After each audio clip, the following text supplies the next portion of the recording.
After Christmas dinner, I checked my phone and saw that my credit card had been charged for all the gifts.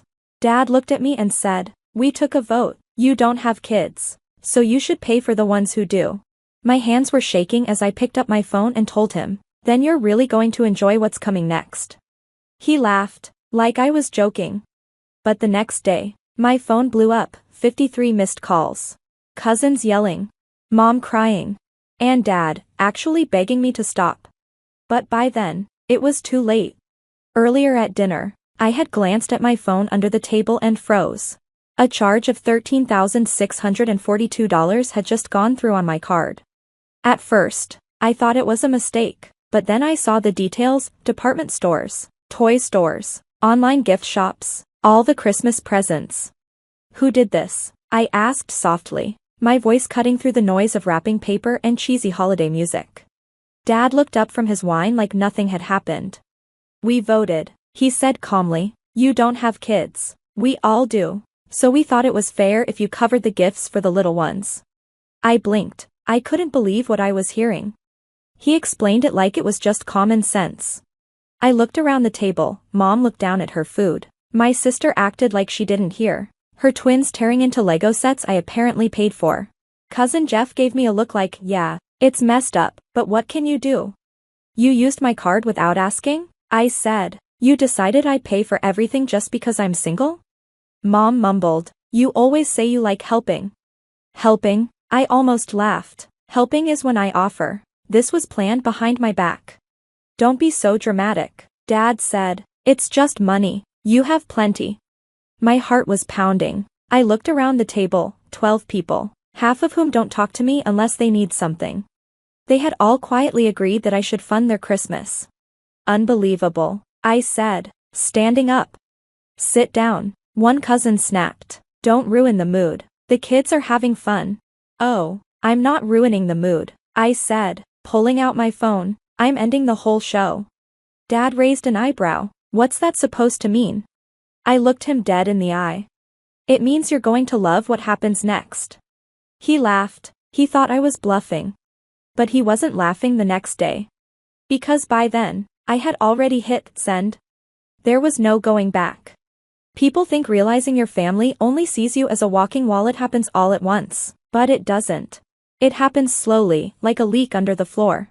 You only see the damage when the whole thing falls apart. It had been building for years. After college, I got a decent job in tech. Nothing crazy, just stable work with a regular paycheck. My sister had a baby at 23 and moved back home. My cousin dropped out of school to figure things out. For years, my parents told me everyone was just going through a tough time. And me? I was the one who had it all together. "You're doing well. You don't need much. You're lucky, you should share that luck," my mom used to say. My aunt once said that while taking a rent check from me, for her adult son. At first, it was small things: buying school supplies, giving someone gas money, pitching in for a birthday gift I never agreed to. But then it became non-stop. I paid my brother's rent for 6 months when he lost his job. I funded my cousin's small business that never took off. I paid Uncle Greg's medical bills when he didn't have insurance. I didn't complain. I thought, this is what family does. But families shouldn't drain you dry and call it kindness. They took, and I let them. And the worst part, they acted like they were doing me a favor. You get to feel good for helping. Your name's on the group card, that's special. Don't be so uptight. We're family. No one ever said thank you. It wasn't just about money. It was time, energy, emotional effort. I was the default babysitter, the emergency contact, the backup plan. One Christmas Eve, I got the flu and told Mom I couldn't come. She texted back, "Okay, but can you still send the gifts? The kids are counting on you." I remember sitting on my bathroom floor, sick, and thinking, why do they only remember me when there's a price tag attached?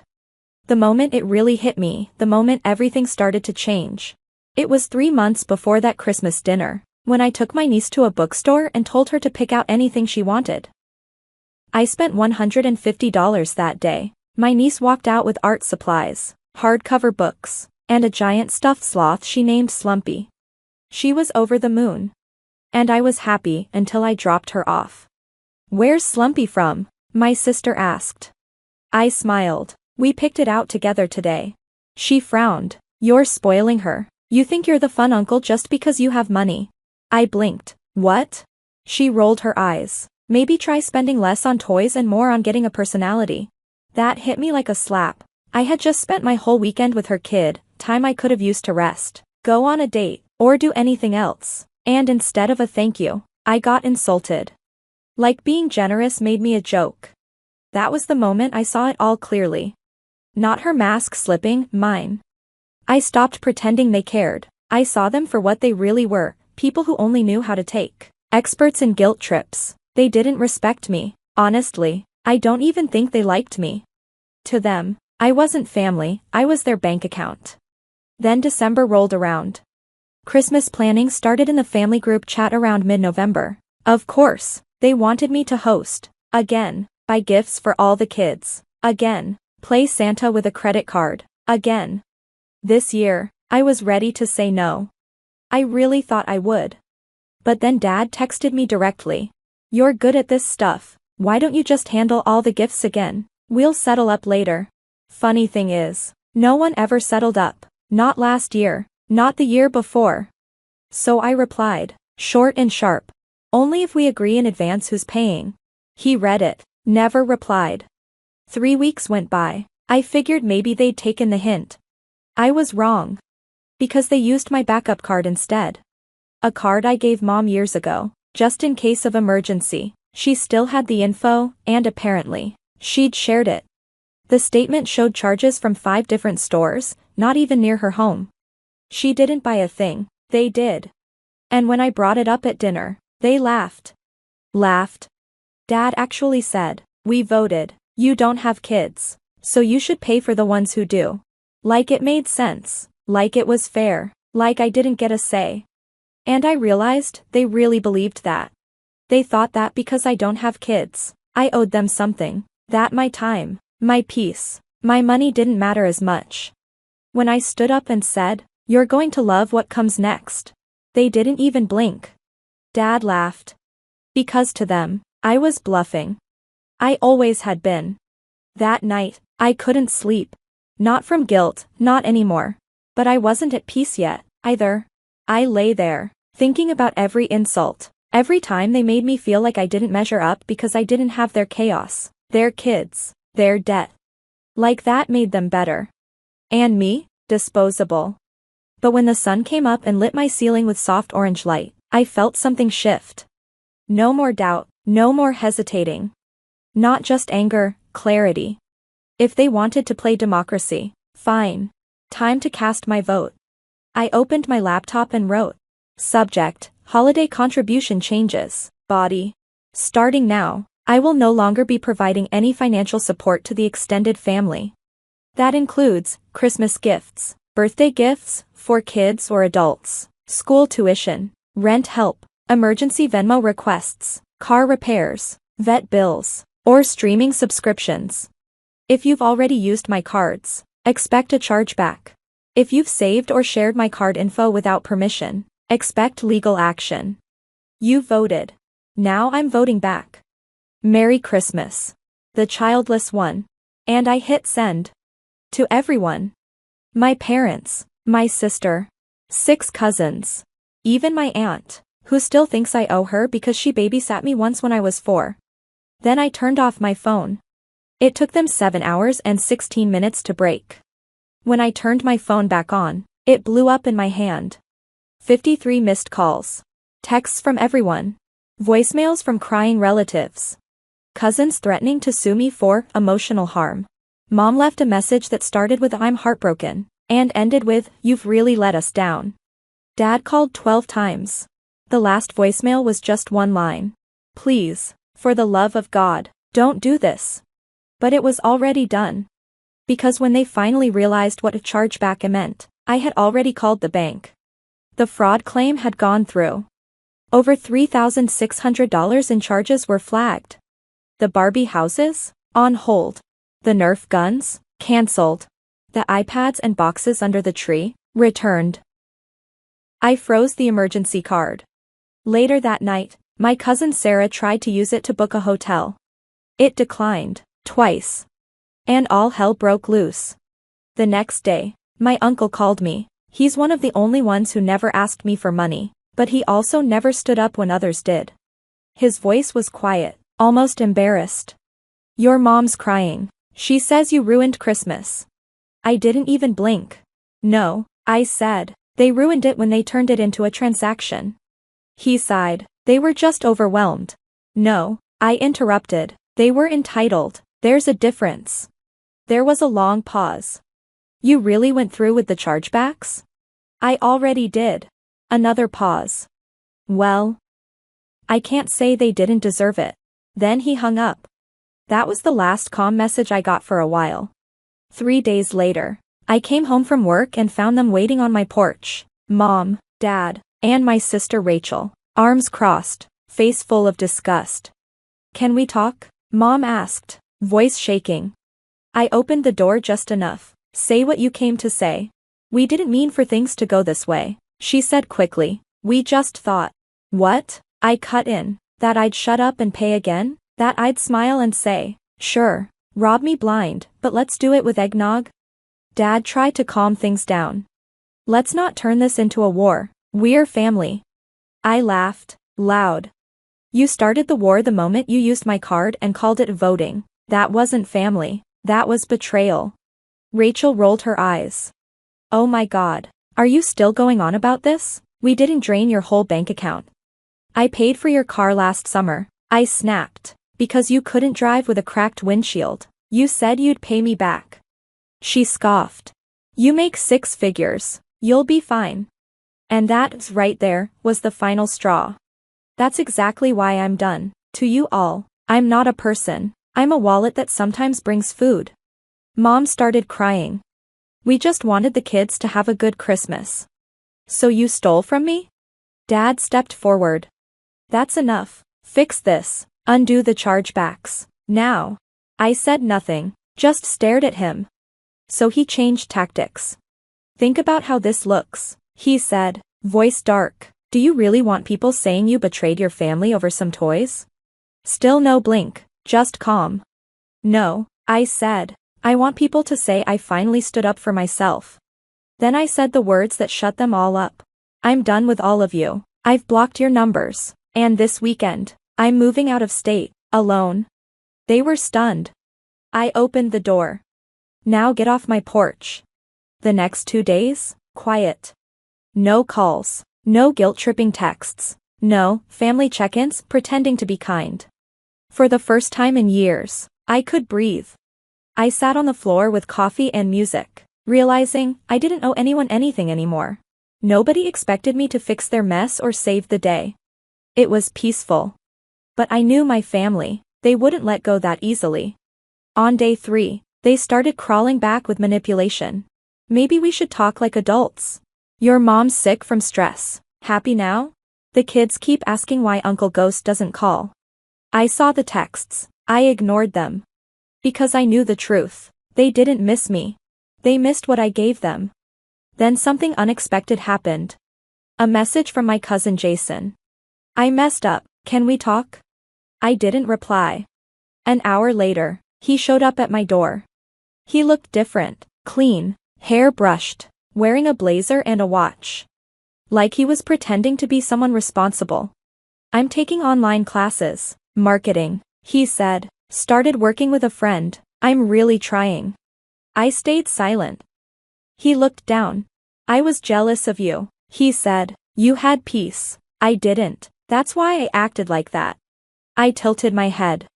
You here for money? No, he said, I just wanted you to know, I'm not your shadow anymore. He left.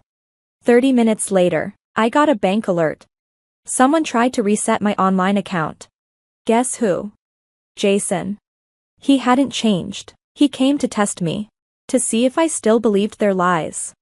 I locked everything down, froze the card, alerted my bank again. That was the last time anyone in my family got close to my life. Then came freedom. I ended my lease, took a new job in another state. More money, new apartment. No family within 400 miles. But the best part? A message from Jason's wife, Kelly. I saw what he did. I'm filing for divorce. And thank you. You were the only one who ever helped. That hit harder than I expected. She knew. She always knew. But she stayed quiet, until now. And suddenly I understood something. Maybe choosing myself gave someone else the courage to choose themselves too. Before I left town, I sent one final message to the family group chat. I renamed it. This bank has permanently closed. Try loving instead. Then I hit leave chat. As I drove away, my car full of boxes and music playing loud, I smiled. I was alone. And for the first time, it felt like peace. Not punishment. Freedom. It's funny how quiet life gets when you stop talking to people who never really listen to you. After I moved to a new state, changed my number, and blocked every one of them, the silence wasn't lonely. It was peaceful. No more texts asking, "Can you cover rent just this once?" No more guilt wrapped in fake concern. No more phone calls from people who only showed up when their bills did. They were gone. Not just out of sight, cut off completely. For the first time in my adult life, I wasn't tied to anyone else's survival. And for the first time, I was surviving on my own terms. I got a new apartment. Nothing fancy, but it was mine. My rules, my budget. My fridge only had things I liked. That first night, I turned on Do Not Disturb. Not because I thought someone would call, but because I knew no one would. And that felt amazing. There's a kind of healing that happens in real quiet, when you don't have to explain yourself. When no one's testing your boundaries. When you finally stop asking yourself, am I being too harsh? You're not. You're being free. Of course, they tried to sneak back in. New numbers, blocked. Voicemails, deleted. Even a burner Instagram account that messaged me, "Come home, we're family, enough is enough." I actually laughed. Enough is enough? That's what I said when they voted to steal from me and laughed in my face. That's what I said when my dad told me I should give more, because I didn't have kids. That's what I said when my brother tried to hack my bank account again. But now, enough isn't a request. It's a line they'll never cross again. I started therapy. Told my therapist the whole story. She didn't look shocked, just nodded and said, "You were taught that love has to be earned by giving things up." That sentence stayed with me. Because that's exactly how it felt. They made me believe that if I didn't give money, time, help, I wasn't worth anything. That if I didn't pay, I didn't belong. That love was a trade. But that's not love. That's control. And I got out. People ask me now, do you regret cutting them off? Not even close. I only regret not doing it sooner. I regret all the birthday parties I paid for and wasn't even invited to. I regret every plan I canceled to help someone with their electric bill. I regret remembering every cousin's kid's birthday, while they forgot mine, every year. I regret letting them convince me I was the selfish one. But now, I don't flinch. They made their choice when they decided I was useful, not loved. They voted. And now, so did I. Unanimous, cut off. Here's the part they didn't see coming. I'm doing better than ever. I got promoted. I started traveling. I'm dating someone who doesn't want anything from me but truth and time. I picked up photography. I'm learning to cook real food, not just scarfing down takeout at midnight while covering someone else's rent. I even adopted a dog. I named her Balance. She's calm, loyal, and only wants love from me. Which is more than I can say about most of my relatives. Just when I thought the story was over, I got a text from a number I didn't know. "He's out, we're getting divorced. I wanted you to know." It was Kelly, Jason's ex-wife. She finally left him. Turns out, his changed man act didn't last. He lost his job, got drunk, burned through his money, and tried to use my bank info again. She told me, "You were the only one who ever saw it clearly. I didn't believe you then. I do now." And that's when it really hit me. This wasn't just about walking away. It was about finally refusing to carry the lie. Sometimes, when you leave, you don't just save yourself. You help someone else finally see the truth too. I didn't lose a family. I escaped a scam. So now, when people ask me, "What happened with your family?" I just smile. And I say, I used to be the one who paid for Christmas. Now, I'm the one who saved myself from it. The phone vibrated against my thigh, a message notification lighting up the screen. Another work crisis, probably. I shifted on the hospital chair, careful not to wake Mom, who'd finally drifted off after her physical therapy session. The message preview showed an unknown number, and beneath it, an image thumbnail that made my stomach drop. I opened it. The photo showed Mark, my husband of 23 years, with his arm wrapped around Jessica Chen's waist. They were at what looked like a hotel bar, her head tilted back in laughter, his lips pressed against her neck. The timestamp read 9:47 p.m. last night, when he told me he was working late on the River Heights development project. My name is Cecilia, and until this moment, I thought I knew what betrayal felt like. You deserve to know. He's planning to leave you for her. The message beneath the photo was stark, unsigned. The steady beep of Mom's heart monitor filled the silence as I stared at the screen, my hands trembling. I zoomed in on the image, searching for signs of manipulation, desperate to find evidence that this was some cruel joke. But the details were crisp, undeniable: the familiar gray suit he'd worn to work yesterday, Jessica's signature red lipstick, the genuine intimacy of their embrace. Mom? I whispered, needing someone to talk to, even though I knew she couldn't respond properly since her stroke. Her eyes remained closed, face peaceful in sleep, unaware of how my world was crumbling. My phone buzzed again. Mark, meeting running late. Don't wait up. I typed and deleted responses 5 times before settling on, everything okay? Just busy. Jessica and I are finalizing the investor presentation. Jessica and I. The casual mention of her name made bile rise in my throat. I wanted to vomit, to scream, to forward him the damning photo. Instead, I wrote, okay. Love you. He didn't reply. A nurse entered, checking Mom's vitals. Mrs. Walker, you should head home, get some rest. We'll take good care of your mother tonight. I nodded, gathering my things on autopilot. The drive home was a blur of street lights and racing thoughts.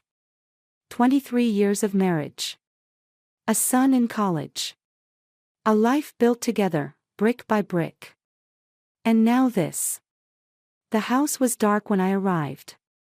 I stood in our kitchen, surrounded by the evidence of our shared life: family photos on the fridge, the coffee maker Mark had given me for Christmas, the calendar marked with our upcoming anniversary dinner. My phone buzzed. A text from Liam, our son: everything okay, Mom? You usually call on Thursdays.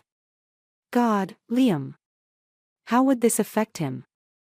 I pressed my palms against the cool granite countertop, steadying myself. Just tired, sweetie. How's classes? Good. Dad sent me extra money for books yesterday. Pretty generous, like $2,000. Weird timing since semester just started, but I'm not complaining. $2,000. The number hit me like a physical blow. I opened our joint account app, scrolling through recent transactions. There it was, not just the transfer to Liam, but a pattern of large withdrawals over the past 3 months. Money being moved to accounts I couldn't access. He wasn't just having an affair. He was preparing for something bigger. The garage door hummed to life, and headlights swept across the kitchen windows. Mark was home. I quickly closed the banking app and wiped my eyes, wondering if he'd be able to see the devastation on my face, wondering if he'd even care enough to look. The door opened, and his footsteps approached. I gripped the counter harder, my wedding ring pressing painfully into my finger. Hey, he said, dropping his keys on the counter. You're up late. I turned to face him, studying the man I thought I knew. How was your meeting? He loosened his tie, not quite meeting my eyes. Productive. We're making good progress. I bet you are, I thought, watching him pour himself a glass of water, acting like everything was normal. Like he hadn't just been caught in the act of destroying our family. "That's good," I said, my voice steady despite the storm raging inside me. "I'm glad you and Jessica work so well together." He paused, just for a fraction of a second, before responding. "Yeah, she's good at what she does." I smiled, tasting blood where I'd bitten the inside of my cheek. "I'm sure she is." 3 days of watching, waiting, pretending. Every morning I kiss Mark goodbye like nothing's changed. Every night I lie beside him, counting his breaths, wondering if he dreams of her. The space between us grows wider with each passing hour. Rachel stirs her coffee, watching me from across the cafe table. "Have you confronted him about the photo? What's the point?" My fingers trace the rim of my untouched latte. "He'll deny it, like he denies everything else." "You need proof, Cecilia. Real proof, not just a photo from an anonymous source." I pull out my phone, opening the banking app. "Look at this. 3 separate transfers last month, $50,000 each. The money's going somewhere, and it's not just to Liam anymore." Rachel leans forward, squinting at the screen. "Jesus. That's not pocket change. And there's more." I swipe through my photo gallery, showing her pictures I've taken of Mark's recent credit card statements. Hotel charges. Expensive restaurants. All on days he claimed to be working late. With Jessica. Who else? The bitterness in my voice surprises even me. "She's 28, Rachel. 28. I was managing diapers and midnight feedings at her age." My phone buzzes. It's the hospital. Mom's having a difficult morning. I gather my things, but Rachel catches my wrist. "Don't do anything rash. Let me help you figure this out." "I'm fine." "I'm not fine. Nothing is fine." At the hospital, I find Mom agitated, trying to speak but producing only frustrated sounds. The nurse explains she's been like this all morning. I sit beside her, holding her hand, wishing she could tell me what to do like she used to. My phone chimes with a text from Mark, working from home today. Important calls. I respond with a simple, "Okay," while opening the tracking app One installed on his phone last night. The blue dot shows him at the Meridian Hotel downtown. Working from home indeed. The nurse touches my shoulder. "Mrs. Walker, your mother's trying to say something." Mom's eyes are focused on me, really seeing me for the first time in days. She manages 2 clear words, "Not right." "What's not right, Mom?" She gestures weakly at my face, at my phone, at everything. Him, not right. My throat tightens. Even in her condition, she knows. She sees. Another text arrives, this time from Liam. "Mom, what's going on? Dad's acting weird. He asked me not to mention the money he sent to you." I stare at the message, my hands shaking. Mark is covering his tracks, using our son as a shield. The rage that's been building inside me threatens to explode. "I'll be right back, Mom." I step into the hallway, dialing Liam's number. "Hey, sweetie. Mom, are you and Dad okay?" "Everything's fine. The lie tastes like ash." "Why do you ask?" "He called me this morning, asking weird questions about our conversations. About money." He seemed nervous. I press my forehead against the cool hospital wall. "Liam, I need you to trust me right now. Don't tell your father anything else about our conversations, okay?" A long pause.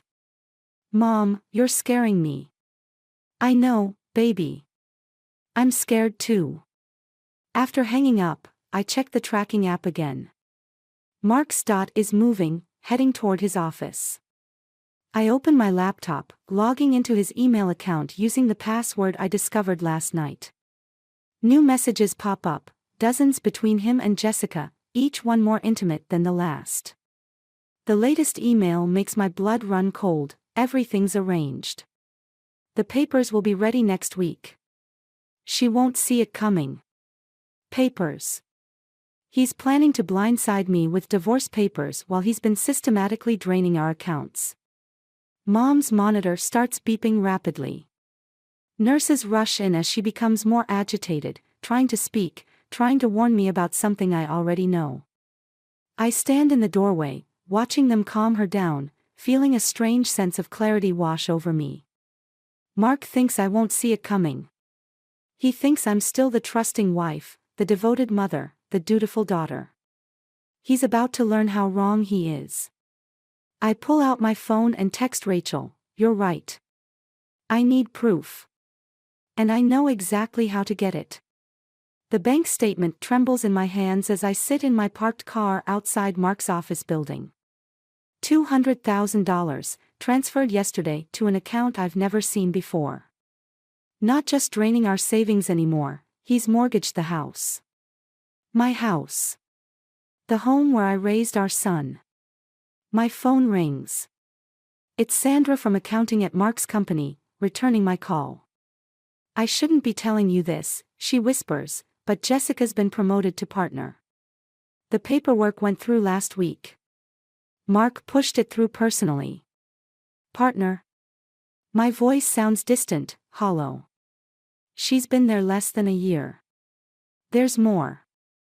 They're launching a new development project together. Just the two of them. The budget is..." She pauses. "It's substantial." The pieces click together. Our money, his secret account, Jessica's sudden promotion. They're not just having an affair, they're building their future with my past. I end the call and check the tracking app. Mark's dot shows him in the conference room. Perfect. I grab my laptop bag and head inside, nodding to the security guard who's known me for years. "Mrs. Walker. Haven't seen you in ages. Just bringing Mark some documents he forgot." The elevator rides feels endless. My heart pounds as I approach his office, but his assistant's desk is empty. Lunch break. I slip inside, plug a small device into his computer, and wait the excruciating 30 seconds while it copies his hard drive. Voices in the hallway. I recognize Jessica's laugh. "The divorce papers are ready," Mark says. "Once they're filed." I duck into his private bathroom, leaving the door cracked. They enter his office. She suspects nothing. Jessica's voice drips with satisfaction. She's too busy with her mother to notice anything. By the time she figures it out, everything will be in place. And Liam? He'll understand eventually. Kids are resilient. I bite my knuckles to keep from screaming. Through the crack, I watch Jessica perch on Mark's desk, her skirt riding up as she crosses her legs.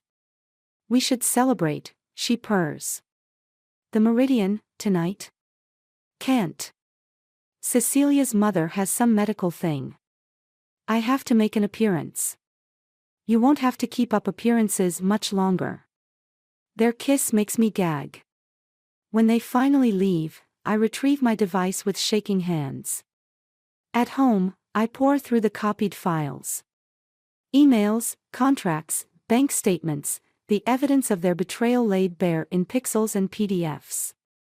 They've been planning this for months. The new development project is their escape route, funded partly with my money. My phone buzzes. The hospital. "Mrs. Walker, your mother's had another episode. She's asking for you."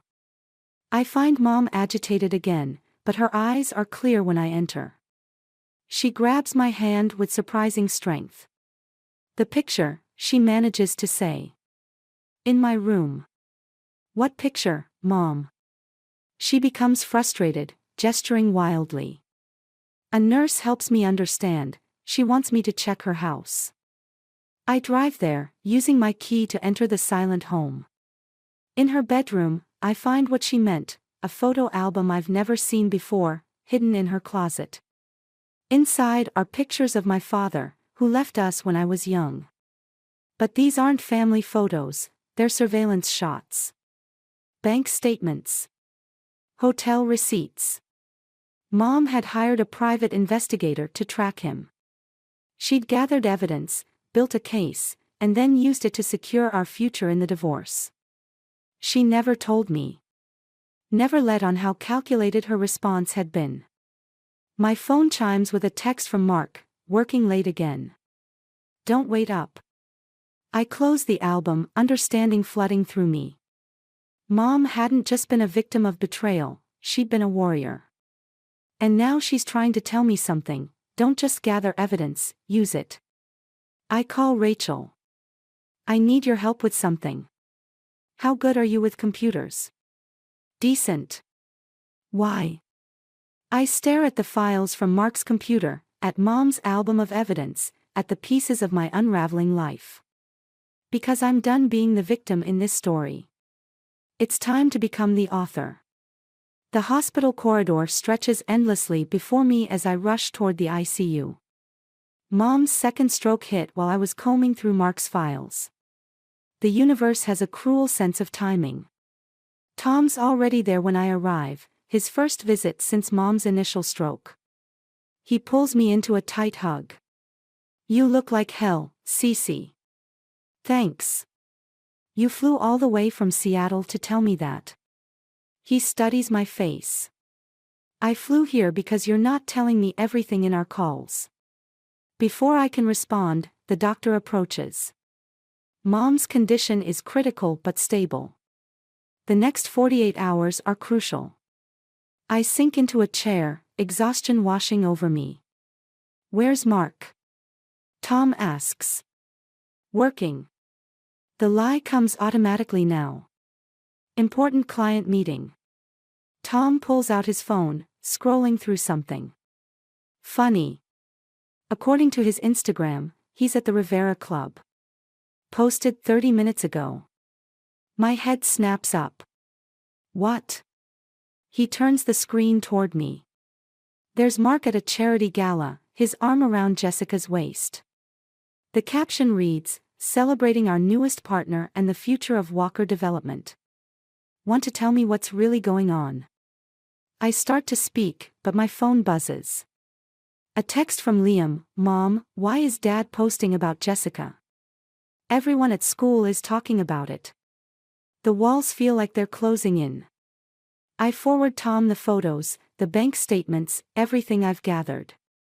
Jesus Christ, he whispers, scrolling through the evidence. Have you talked to a lawyer? I can't. Not yet. If Mark suspects anything. Mrs. Walker. A nurse interrupts.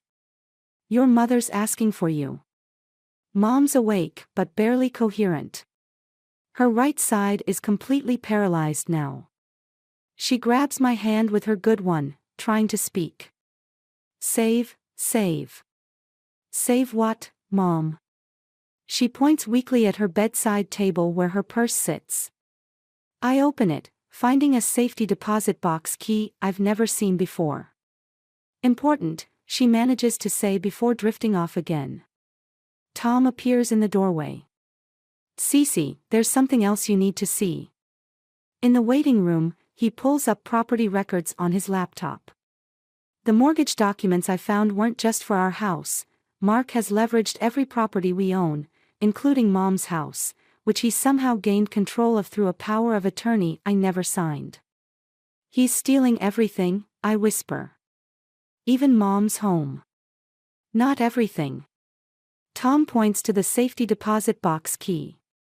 Mom was always 3 steps ahead of everyone. Remember how she handled Dad? I think of the photo album, of her meticulous evidence gathering. The bank closes in an hour. Go. I'll stay with her. At the bank, the safety deposit box reveals another layer of Mom's foresight. Documents proving the power of attorney was forged. Offshore account numbers. A letter detailing how she transferred her most valuable assets into a trust for me and Liam years ago, a trust Mark can't touch. My phone buzzes with an email from Mark, working late again. Don't wait up. I check the tracking app. He's at the Meridian Hotel. Again. Tom calls. Mom's awake. She's more lucid, but... He pauses. She's asking for a lawyer. Says there's something you need to know about Mark's company.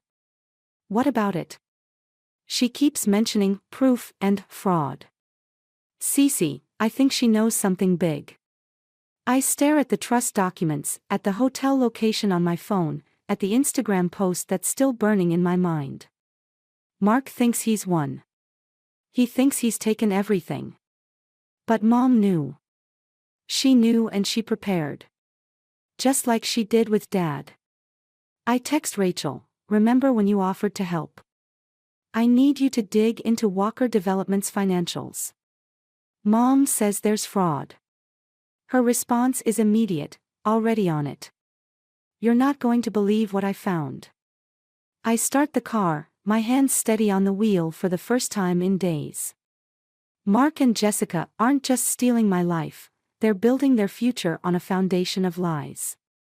And now, thanks to Mom, I have the tools to tear it all down. The question isn't whether to destroy them anymore. The question is how much damage I want to do when I do. Rachel's forensic analysis of Walker Development's financials fills my laptop screen. Shell companies. Falsified permits. Investor funds redirected through offshore accounts. The corruption runs deeper than I imagined. Mark's not just cheating on you, Rachel says through the phone. He's cheating everyone. I scroll through the documents, my hands trembling. And Jessica? She's been helping him hide the money. That's why he made her partner, she knows where all the bodies are buried. The tracking app shows Mark's dot moving toward the Meridian Hotel again. I grab my keys. Cecilia, wait. What are you doing? Getting proof. We already have proof. Not the kind I need. The hotel lobby is all marble and mirrors. I've never felt more invisible as I slip past the front desk, following the path I've memorized from Mark's previous visits. 23rd floor. Room 2312. Their voices carry through the door. I hold up my phone, recording. The SEC filing is complete, Jessica says. Once the merger goes through next week, the old accounts will be buried. And Cecilia? Mark's voice makes my skin crawl. The divorce papers are ready. By the time she figures out what happened to her mother's house, it'll be too late. My phone buzzes, Tom calling from the hospital. I silence it, pressing closer to the door. What about Liam? Jessica asks. He's young. He'll adjust. Besides, the money we're making will more than make up for. The elevator dings. I duck around the corner as an elderly couple passes. When I return, the voices have moved to the balcony. Through the gap in the curtains, I can see them, champagne glasses in hand. To us, Mark says, pulling Jessica close. And to never looking back. I take photos, my hands steady despite the rage building inside me. Then Jessica says something that stops my heart. Should we tell Liam about the baby? The phone slips from my grasp, clattering against the door. Inside, silence falls. I run. Down the emergency stairs, through the lobby, into my car. My phone won't stop buzzing, Tom, Rachel, even Liam. I ignore them all, driving until I reach Mom's house. The living room is dark, filled with memories of a life Mark is trying to steal. I sink onto the couch, finally checking my messages. Tom, Mom's awake. She's asking for you. It's important. Rachel, found something big. Call me now. Liam, Mom, what's going on? Dad just called about some trust fund. A key turns in the lock. Mark's voice carries from the entryway, Cecilia. Your car's outside. I don't move as he enters, flipping on the lights. He freezes when he sees me. What are you doing here? He asks. Remembering. I hold up my phone, playing the recording from the hotel. His face drains of color.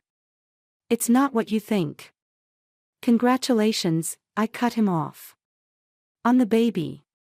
On the merger. On thinking you could steal my mother's house while she's dying in the hospital.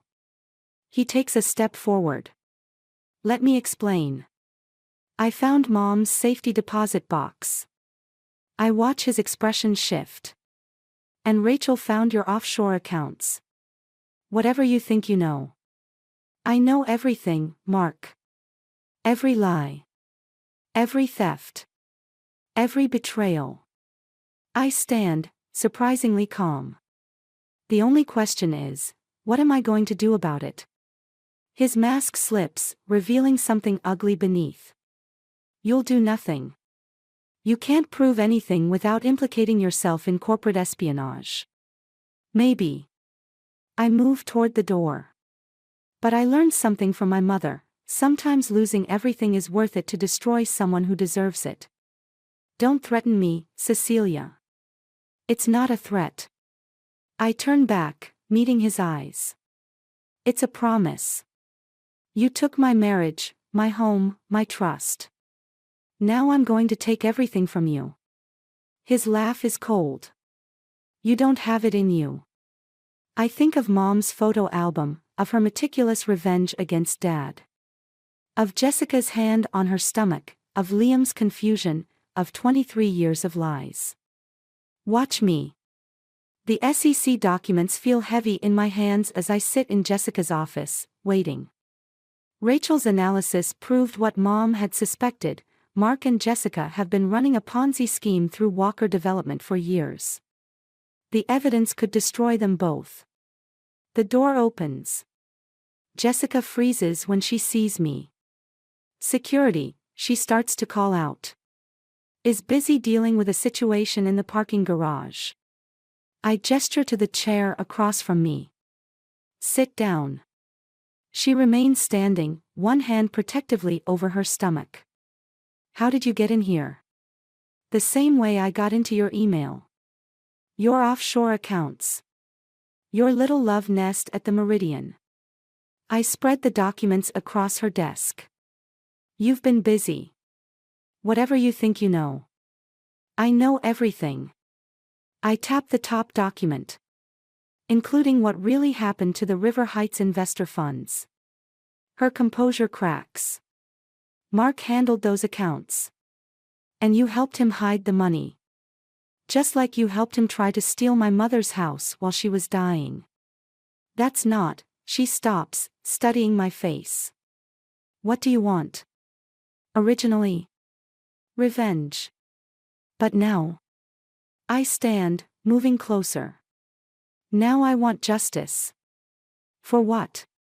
Your failed marriage. That's hardly my fault. For the families you and Mark defrauded. For my son, whose trust fund you emptied. For my mother, whose house you tried to steal. My phone buzzes, Tom calling from the hospital again. I ignore it. You're bluffing, Jessica says. You can't prove anything without implicating yourself. Maybe. But I've already sent copies to the SEC, the FBI, and every major news outlet in the city. I check my watch. They should be arriving right about. Her computer chimes with incoming emails. Her face pales as she reads. You're going to destroy everything, she whispers. No. You and Mark did that yourselves. The office door bursts open. Mark storms in, face contorted with rage. What have you done? What you taught me to do. I hold up my phone, showing the trending news alert about Walker Development's fraudulent activities. I learned from the best. You stupid bitch. He grabs my arm. Do you have any idea what you've cost us? Mark, stop. Jessica steps forward, but he shoves her back. Everything we built. You built nothing, I snap. You stole. You lied. You. The slap catches me off guard, sending me stumbling into the desk. Papers scatter across the floor. Security. Jessica screams. My phone buzzes again. Tom. This time I answer. Mom's crashing, he says. You need to get here now. The world stops. Mark is still yelling, Jessica is crying, security is rushing in, but all I can hear is the monitor beeping in Mom's hospital room. I'm on my way, I whisper. You're not going anywhere. Mark blocks the door. Not until you fix this. I look at him, really look at him, and feel nothing but pity. You still don't get it, do you? There's nothing left to fix. I'll destroy you, he threatens. You already tried. I push past him. But Mom taught me something important. Sometimes you have to burn everything down to build something better. In the elevator, my phone lights up with notifications. The story is breaking everywhere. Mark and Jessica's faces splashed across news sites. Their empire crumbling in real time. But none of it matters now. Mom is dying, and I might not make it in time. All my carefully laid plans, all my righteous revenge, and I might miss the moment that matters most. The hospital parking lot is a blur. I run through corridors, past nurses and visitors, my heart pounding. Tom meets me outside Mom's room, his face grim. She was asking for you. Is she? She's waiting. I enter the room, taking Mom's hand. Her eyes flutter open. Did you? She struggles to speak. Did you get them? Yes, Mom. Just like you taught me. She squeezes my hand weakly. Good girl. The monitor starts beeping faster as Mom's eyes close again. I've won everything, and I'm about to lose what matters most. Sometimes revenge costs more than we're willing to pay. The Walker Development Annual Investor Gala fills the hotel ballroom with diamonds and designer suits. I adjust my black dress, feeling the USB drive press against my ribs from its hidden pocket. 20 years of attending these events as Mark's wife, and finally, I'm here for myself. Mark spots me from across the room, his face darkening. He excuses himself from a group of investors and strides over. You shouldn't be here, he hisses. I'm still your wife. I sip my champagne. For now. Whatever you're planning. Ladies and gentlemen. Jessica's voice rings out from the podium. If I could have your attention. She looks radiant, her pregnancy barely showing beneath her red designer dress. The crowd quiets as she begins her presentation about Walker Development's bright future. You can still stop this, Mark whispers. I meet his eyes. Like you stopped stealing from our son's trust fund. His fingers dig into my arm. Think about Liam. I am thinking about Liam. And Mom. And every investor you've defrauded. Jessica's voice carries across the room, and now, I'm excited to announce our newest development project. The screens behind her flicker. Instead of architectural renderings, email exchanges between her and Mark appear. Bank statements. Hotel receipts. Photos from the Meridian. Jessica falters. There seems to be a technical. More documents flash across the screens. Proof of the Ponzi scheme. Forged signatures. Offshore accounts. The room erupts in murmurs. Investors pull out phones, taking pictures of the evidence. You bitch, Mark snarls, reaching for me. Tom steps between us. Touch her and I call the police right now. They're already on their way, Rachel adds, appearing at my side. Jessica abandons the podium, rushing toward us. Mark, they know everything. Not quite everything. I turn to address the shocked crowd. Did you know they're having a baby? Paid for with your investment funds, of course. Shut up. Mark lunges forward. Several investors block his path. Someone shouts about calling their lawyer. It's over, Mark. I remove his hand from my arm. The SEC has everything. The FBI is investigating. Your empire is finished. You've destroyed our family, he spits. No. My voice carries across the suddenly silent room. You did that when you chose her over us. When you stole from our son. When you tried to take my mother's house while she was dying. Mrs. Walker. A man in a dark suit approaches, flanked by others. FBI. We need to speak with your husband. Mark's face contorts. You think you've won. You've got nothing without me. You're nothing. That's where you're wrong.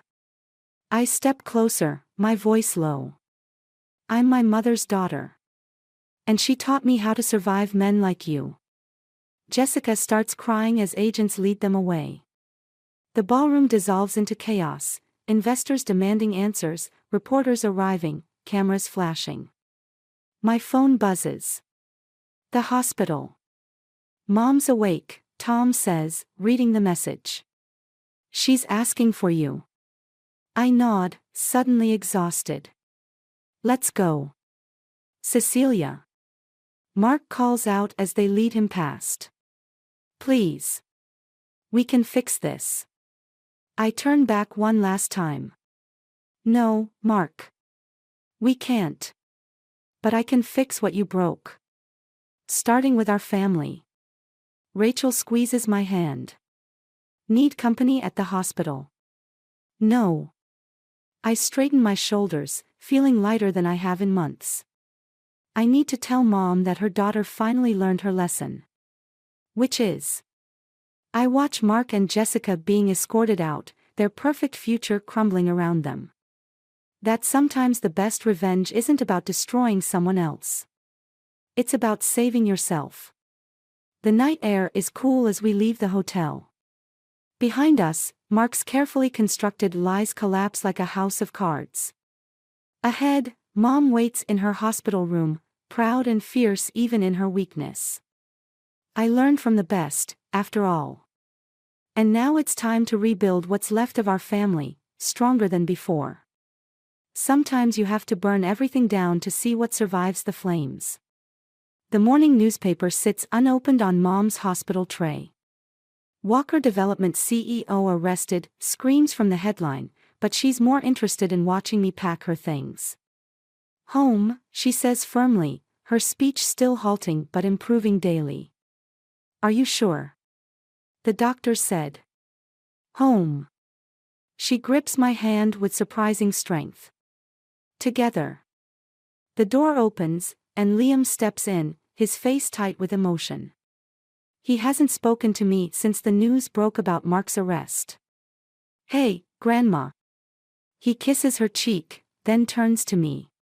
Dad's lawyer called. He wants me to testify about the trust fund. You don't have to. I want to. His jaw sets in a way that reminds me of myself. He stole from all of us. Mom reaches for both our hands, pulling us closer. Family, stronger. The trust in her eyes makes my throat tight. She knew all along, not just about Mark's betrayal, but about my strength to handle it. Rachel appears in the doorway. The house is ready. Tom's handling the paperwork for the medical equipment. We move Mom home in stages, first the wheelchair, then the careful transfer to the car. As we drive, I notice the "for sale" sign in front of the Walker house. Mark's defense lawyers are scrambling to liquidate assets. Did you know? Liam asks suddenly. About Jessica's baby? Yes. He stares out the window. Will you help them? The baby, I mean. It's technically my half-sibling. The question catches me off guard. In all my planning for revenge, I never considered this innocent consequence. If they let me, I say finally. Family is family. Mom squeezes my hand from the back seat. At home, Mom's house, now our house, everything has been rearranged to accommodate her needs. The living room where I found her photo album is now her bedroom. The dining room where she taught me strength is her therapy space. As we settle her in, my phone buzzes with a text from Mark's number. I'm sorry. For everything. Please tell Liam I'm sorry too. I show Liam the message. He reads it, then deletes it. Some things can't be fixed with sorry, he says. Mom gestures at the TV, where news coverage of Walker Development's collapse plays silently. I move to turn it off, but she stops me. Watch, she insists. Remember. We sit together, watching Mark and Jessica being led away in handcuffs. The reporters talk about millions in stolen funds, years of fraud, lives destroyed by greed. You did the right thing, Rachel says from the doorway. Even if it doesn't feel like it sometimes.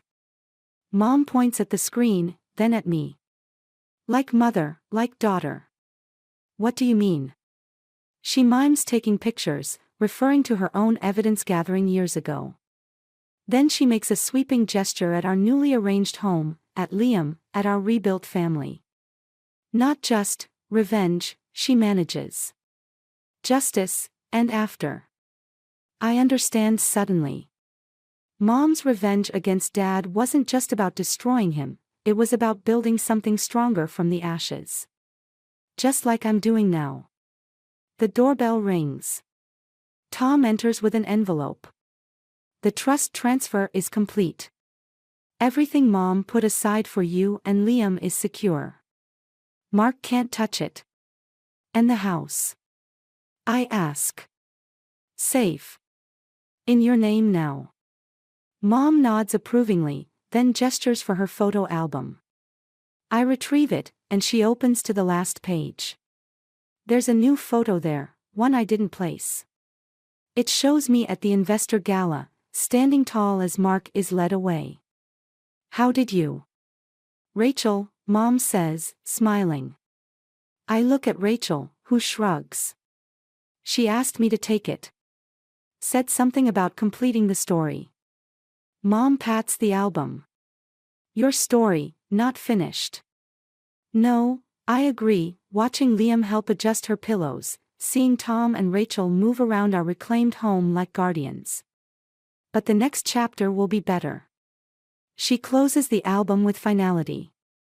Together. The evening light filters through the windows, casting long shadows across our new beginning. Outside, the world is still dealing with the aftermath of Mark's betrayal. But in here, surrounded by the family I protected and the strength I inherited, I finally understand. Sometimes the greatest victory isn't in the revenge itself, but in what you choose to build from its ashes. The bracelet slid across my desk like a silver snake, landing between my keyboard and coffee mug. A delicate thing with sapphires that caught the fluorescent office lights, making tiny blue stars dance on my computer screen. I'm Rowan, and until that moment, I thought I understood the rules of my marriage. Special delivery for you, said Marcus from IT, already walking away. Left at reception. The note inside the velvet box read, "For all the sacrifices." No signature. The handwriting wasn't Liam's. My husband's scrawl looked like a doctor's prescription pad had a fight with a tornado. This was elegant, purposeful. I checked my phone. No messages from Liam about surprise gifts. Strange, considering we'd just had another argument about cutting back on expenses last night. His freelance work had been slow, he'd said, while I carried most of our financial burden. That's gorgeous, Kelly from marketing whispered, peering over my cubicle wall. Anniversary? Something like that. I slipped the bracelet back into its box, my stomach churning. The price tag was still attached, $3,200, more than our monthly mortgage payment. I called Liam, straight to voicemail. Hey, got an interesting delivery today. Call me when you can? My fingers hovered over the keyboard, tempted to Google the jewelry store name embossed on the box. Instead, I pulled up our joint bank account. The balance mocked me, barely enough to cover next week's bills. No mysterious withdrawals for expensive jewelry. My phone buzzed, a text from Liam. In a meeting, what delivery? I snapped a photo of the bracelet and sent it. 3 dots appeared, disappeared, appeared again. Finally, must be promo gift from old client. Lucky you. The lie sat there, bold as brass. Liam hadn't had any major clients in months. He'd been networking, spending afternoons at coffee shops with his laptop, coming home with vague stories about potential projects. Everything okay? Kelly was still watching me, concern etched on her face. Fine. I forced a smile, just trying to remember if I thanked the sender. My phone buzzed again. Liam. Don't wear it to dinner tonight. Mom's sensitive about expensive gifts lately. I hadn't even mentioned dinner with his mother. Another piece of information he'd conveniently forgotten to share. The bracelet felt heavier now, weighted with unspoken questions. The rest of the afternoon passed in a blur of meetings and deadlines, but my mind kept circling back to those sapphires. Who sends a married woman jewelry? Who had Liam been meeting in those coffee shops? And why did he want me to hide it from his mother? At 5, I packed up my laptop, the velvet box burning a hole in my bag. Instead of heading home, I drove to the jewelry store listed on the box. The saleswoman's eyes lit up with recognition when I showed her the bracelet. Oh yes, the gentleman was very specific about the design. Said it had to be sapphires, his lady friend's birthstone. My birthday is in April. Diamonds. When did he purchase this? She checked her computer. Last Wednesday. Paid in cash. Last Wednesday. While I was working late, trying to land a new client to boost our income, while Liam was supposedly at a networking event. My phone buzzed. Liam again. Running late. Meet you at Mom's around 7? I stared at the message, something cold and hard forming in my chest. The bracelet wasn't meant for me. It was never meant for me. Someone had redirected it, making sure it landed on my desk instead of around another woman's wrist. I texted back, "No problem. I'll wear my new bracelet. Your mother will love it." His response was immediate. "Don't." But I already knew I would. Sometimes the best revenge starts with a simple piece of jewelry and a family dinner. I smiled at the saleswoman. "Thank you. You've been very helpful." It was time to have dinner with my mother-in-law. Evelyn's dining room felt like a stage set for a play where nobody knew their lines. The bracelet caught the chandelier light as I reached for my wine glass, exactly as I'd intended. Liam's face twitched, a micro expression of panic I wouldn't have noticed if I hadn't been looking for it. "That's quite a beautiful piece," Grace said, her analyst's eyes missing nothing. "New?" "A gift," I replied, watching Liam drain his second glass of wine. Apparently from one of Liam's clients. Evelyn beamed, passing the potatoes. "Business must be picking up then. You've seemed so stressed about money lately." "Actually," I set down my fork, "I was hoping Liam could tell us more about this generous client. The jewelry store was quite interested in discussing the purchase." The silence stretched like warm taffy. Liam's knuckles went white around his wine glass. "I told you," he said, voice carefully controlled. "It was a thank you gift. For that branding project." "Which project was that, dear?" Evelyn asked. "The one with the tech startup?" "No, different client." Liam stood abruptly. "Anyone need more wine?" Grace's eyes narrowed. "Funny, I thought you said last week that all your projects were on hold." My sister-in-law, always the accountant, always tracking the numbers. I could kiss her. "Things change quickly in freelance," Liam muttered, disappearing into the kitchen. "Speaking of change," Grace continued, "I saw your car at the Grand Hotel last Tuesday. Thought about saying hello, but you seemed occupied." The potato in my mouth turned to ash. Tuesday, when Liam said he was meeting potential clients at a coffee shop. "The Grand?" Evelyn perked up.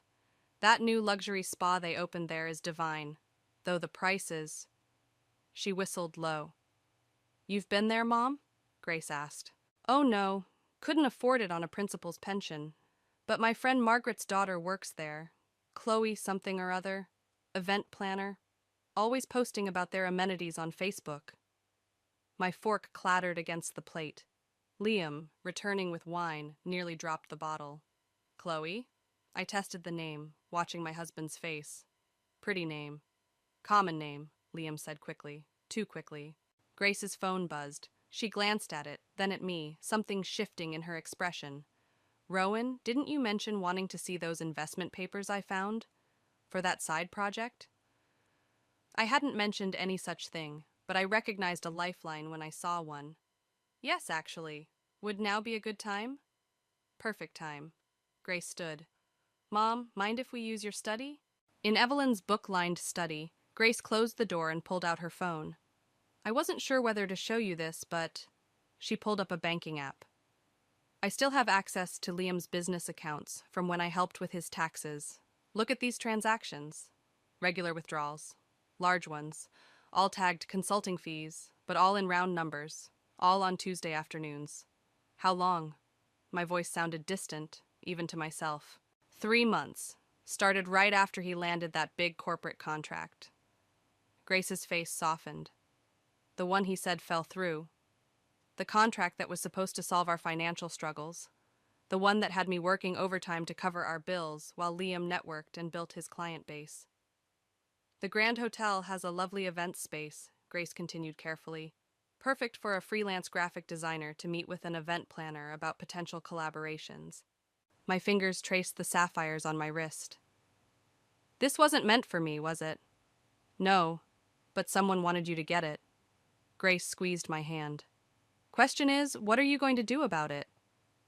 Through the study window, I could see Liam in the garden, pacing, phone to his ear. His gestures were agitated, defensive. Warning someone, perhaps, about an unexpected delivery gone wrong. First, I said, unclasping the bracelet, I'm going to return this. Then I'm going to find out exactly what services my husband's been consulting on at the Grand Hotel. Grace nodded, a sharp smile playing at her lips. Need a financial analyst's help with that? Actually, I said, watching Liam through the window, I think I need a sister's help. Sometimes the best revenge isn't served cold. Sometimes it's served with family. The Grand Hotel's marble lobby gleamed like polished bones. Grace's friend at the front desk, carefully cultivated over a week of strategic coffee dates, gave us a subtle nod. We had exactly 47 minutes before Liam's standing Tuesday consultation. Remember, Grace whispered, adjusting her visitor badge, we're here to scout venues for my company's charity gala. The spa reception area reeked of lavender and lies. A wall of photos showcased their signature events. I stopped breathing when I saw it. Liam's distinctive design work on their latest brochure, the one he'd never mentioned. Can I help you, ladies? The receptionist's smile was professional, practiced. We're meeting Chloe? Grace's voice carried just the right amount of entitled expectation. About the Morrison Foundation event? Oh, she's running a bit late. Feel free to wait in the lounge. The lounge offered a perfect view of both entrances. Grace pulled out her tablet, maintaining our cover while I watched the door. My hands wouldn't stop shaking, so I gripped my phone instead. Those withdrawals, I said quietly. The ones you tracked. How much total? Enough to cover our mortgage for a year. Grace's voice was flat. He's been moving it through 3 different accounts to hide the trail. The click of heels on marble made us both look up. A woman in a fitted black dress strode past, all confidence and calculated grace. My stomach lurched. She wore an identical sapphire bracelet. That's her, Grace confirmed unnecessarily. Chloe disappeared into an office, leaving behind a wake of expensive perfume and bitter reality. I started to stand, but Grace grabbed my wrist. Wait for it. 3 minutes later, Liam walked in. My husband of 8 years, wearing the blue shirt I'd given him last Christmas, carrying the leather portfolio I'd helped him pick for client meetings. He didn't even glance around before following Chloe's path to the office. Now what? My voice sounded strange, distant. Now we wait. Unless you'd rather... The office door opened. Chloe emerged, followed by Liam, both heading toward the private elevator. His hand rested on the small of her back with familiar intimacy. I need air. I stood abruptly, drawing curious glances. Grace followed me to the garden terrace, where I gripped the railing until my knuckles went white. A few feet away, through the glass doors, I could see Liam and Chloe stepping into the elevator, his arm now around her waist. "You knew," I said to Grace, "before the bracelet, before any of this." "I suspected. The numbers didn't add up." She touched my shoulder. "I needed proof before I told you. I'm sorry." My phone buzzed, a text from Liam. "Working late tonight. Big project deadline." Another buzz. "Don't wait up." The screen blurred as tears threatened to fall. I blinked them back, anger replacing pain. "I want to destroy him." "Rowan!" "No, listen. He's not just cheating. He's stealing. From our future. From our—" I stopped, the final betrayal hitting me like a physical blow. The fertility treatments. The ones we couldn't afford. Grace's sharp intake of breath told me she'd made the same connection. The treatments we'd postponed because of Liam's temporary financial setback, while he funded his affair with our savings. My phone buzzed again. An email this time, from an anonymous account. "Thought you should see this." Attached were photos, Liam and Chloe at restaurants, hotels, jewelry stores. The timestamps went back months. "Someone's helping us," Grace said, reading over my shoulder. "Or setting us up." I straightened, a plan forming. "Either way, I'm done playing defense." "What are you thinking?" I watched the elevator numbers climb to the penthouse level, where the hotel's most expensive suites were located. "I'm thinking it's time to plan an event of our own. Something special, something—" I smiled, cold and sharp. "Sacrificial." Grace's answering smile was equally predatory. "I know just the venue." Through the glass, I could see Chloe's bracelet catching the light as the elevator doors closed. Soon, she'd learn what happens when you wear another woman's sacrifice like a trophy. But first, I had a charity gala to plan. The anonymous emails kept coming, each one a digital dagger, time-stamped proof of Liam's betrayal. I spread them across my laptop screen like tarot cards, reading our future in megapixels and metadata. "You need to see this," Grace said, barging into my home office. She carried her tablet like a weapon. "I traced those consulting payments. They're not just going to the Grand." I minimized the photos. "What do you mean?" "There's a shell company, Phoenix Creative Solutions, registered 6 months ago." Grace's fingers flew across her tablet. "Guess who's listed as creative director?" The name hit me like a slap. Chloe Marshall. "They're business partners?" My voice cracked on the last word. "Partners in every sense." Grace pulled up a business registration. "And there's more. Remember that corporate contract Liam said fell through?" My stomach clenched. "The one that was supposed to save us from financial ruin?" "It didn't fall through. He redirected it to Phoenix Creative." Grace's expression hardened. "They're using your savings as startup capital." The room tilted sideways. All those extra hours I'd worked, the fertility treatments we'd postponed, the vacations canceled, funding their future while dismantling mine. My phone buzzed. Liam. "Working late again. Big pitch tomorrow." Before I could respond, another anonymous email arrived. This time with a video attachment, security footage from the Grand's lobby. Liam and Chloe, heads bent over paperwork, her hand on his arm. The timestamp. Right now. "I need to go." I grabbed my keys. "Rowan? Wait." But I was already moving, rage propelling me forward. The drive to the Grand passed in a blur of streetlights and scattered thoughts. I hadn't planned this confrontation, hadn't prepared my words or steeled my heart. The lobby was quiet at this hour. The same receptionist from before recognized me, started to speak, but I was already pushing through the doors to the business center. They sat at a corner table, papers spread between them like battle plans. Chloe's hand still rested on Liam's arm, her sapphire bracelet catching the light. My bracelet. Our money. "So, this is your big pitch?" My voice carried across the empty room. They jumped apart like guilty teenagers. Liam's face drained of color. "Rowan, I can explain." "Phoenix Creative Solutions?" I picked up a proposal document, their joint logo mocking me from the header. Interesting name, rising from the ashes of our marriage? "It's not what you think." Liam stood, hands raised like I was pointing a gun instead of papers. "This is a business opportunity, built on lies." I turned to Chloe, who hadn't moved. Did he tell you about the fertility treatments we canceled, or did that money go straight into your startup? Something flickered across her face. Surprise? Guilt? Before her professional mask slipped back into place. This is a private business matter. Private? I laughed, the sound sharp enough to cut. Like those Tuesday afternoon consultations in the penthouse suite? Liam stepped forward. How did you... know? I pulled out my phone, displayed the anonymous emails. Seems someone thought I deserved the truth, unlike my husband. Those emails... Chloe's voice trailed off, her eyes widening with recognition. You know who sent them. It wasn't a question. She glanced at Liam, who had gone very still. Margaret's daughter, she whispered. From reception. I had to let her go last week. Of course. Evelyn's friend's daughter. The connection I'd missed. Rowan, Liam tried again. We can work this out. The business is taking off. Once we're profitable... I gathered their proposals, their precious plans. There is no we anymore, Liam. Just like there's no more joint savings account. His face changed. What did you do? What you taught me to do. I smiled, thinking of Grace's financial maneuvering. I protected my investments. I left them there, surrounded by their schemes and lies, knowing tomorrow would bring a different kind of revelation. Because while they'd been planning their future, Grace and I had been planning something else entirely.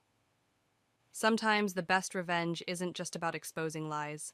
Sometimes it's about turning their own weapons against them. The Morrison Foundation gala invitation sat on my desk like a loaded gun. Grace had pulled strings, called in favors, and somehow managed to get Phoenix Creative Solutions hired as the event planners. They didn't know I was the anonymous client representative they'd been coordinating with for weeks. Everything's set, Grace said, reviewing the final arrangements. Chloe's planned quite the spectacle. Live streaming, press coverage, all their major clients attending. Perfect venue for a different kind of reveal. I touched the USB drive containing months of financial records, emails, and surveillance footage. Is the presentation ready? Locked and loaded. They won't see it coming. My phone lit up with Liam's message. Can we talk? About last night? Another message followed. I know I hurt you, but this business could change everything. Give me a chance to explain. Grace read over my shoulder. He's scared. Good. The gala was tomorrow night. Our chance to expose not just the affair, but the financial fraud that could destroy their precious Phoenix Creative before it truly launched. Yet something gnawed at me. What if we're becoming just like them? The question slipped out before I could stop it. They stole your future, Grace reminded me. Used your savings, your trust. I know. I stood, pacing.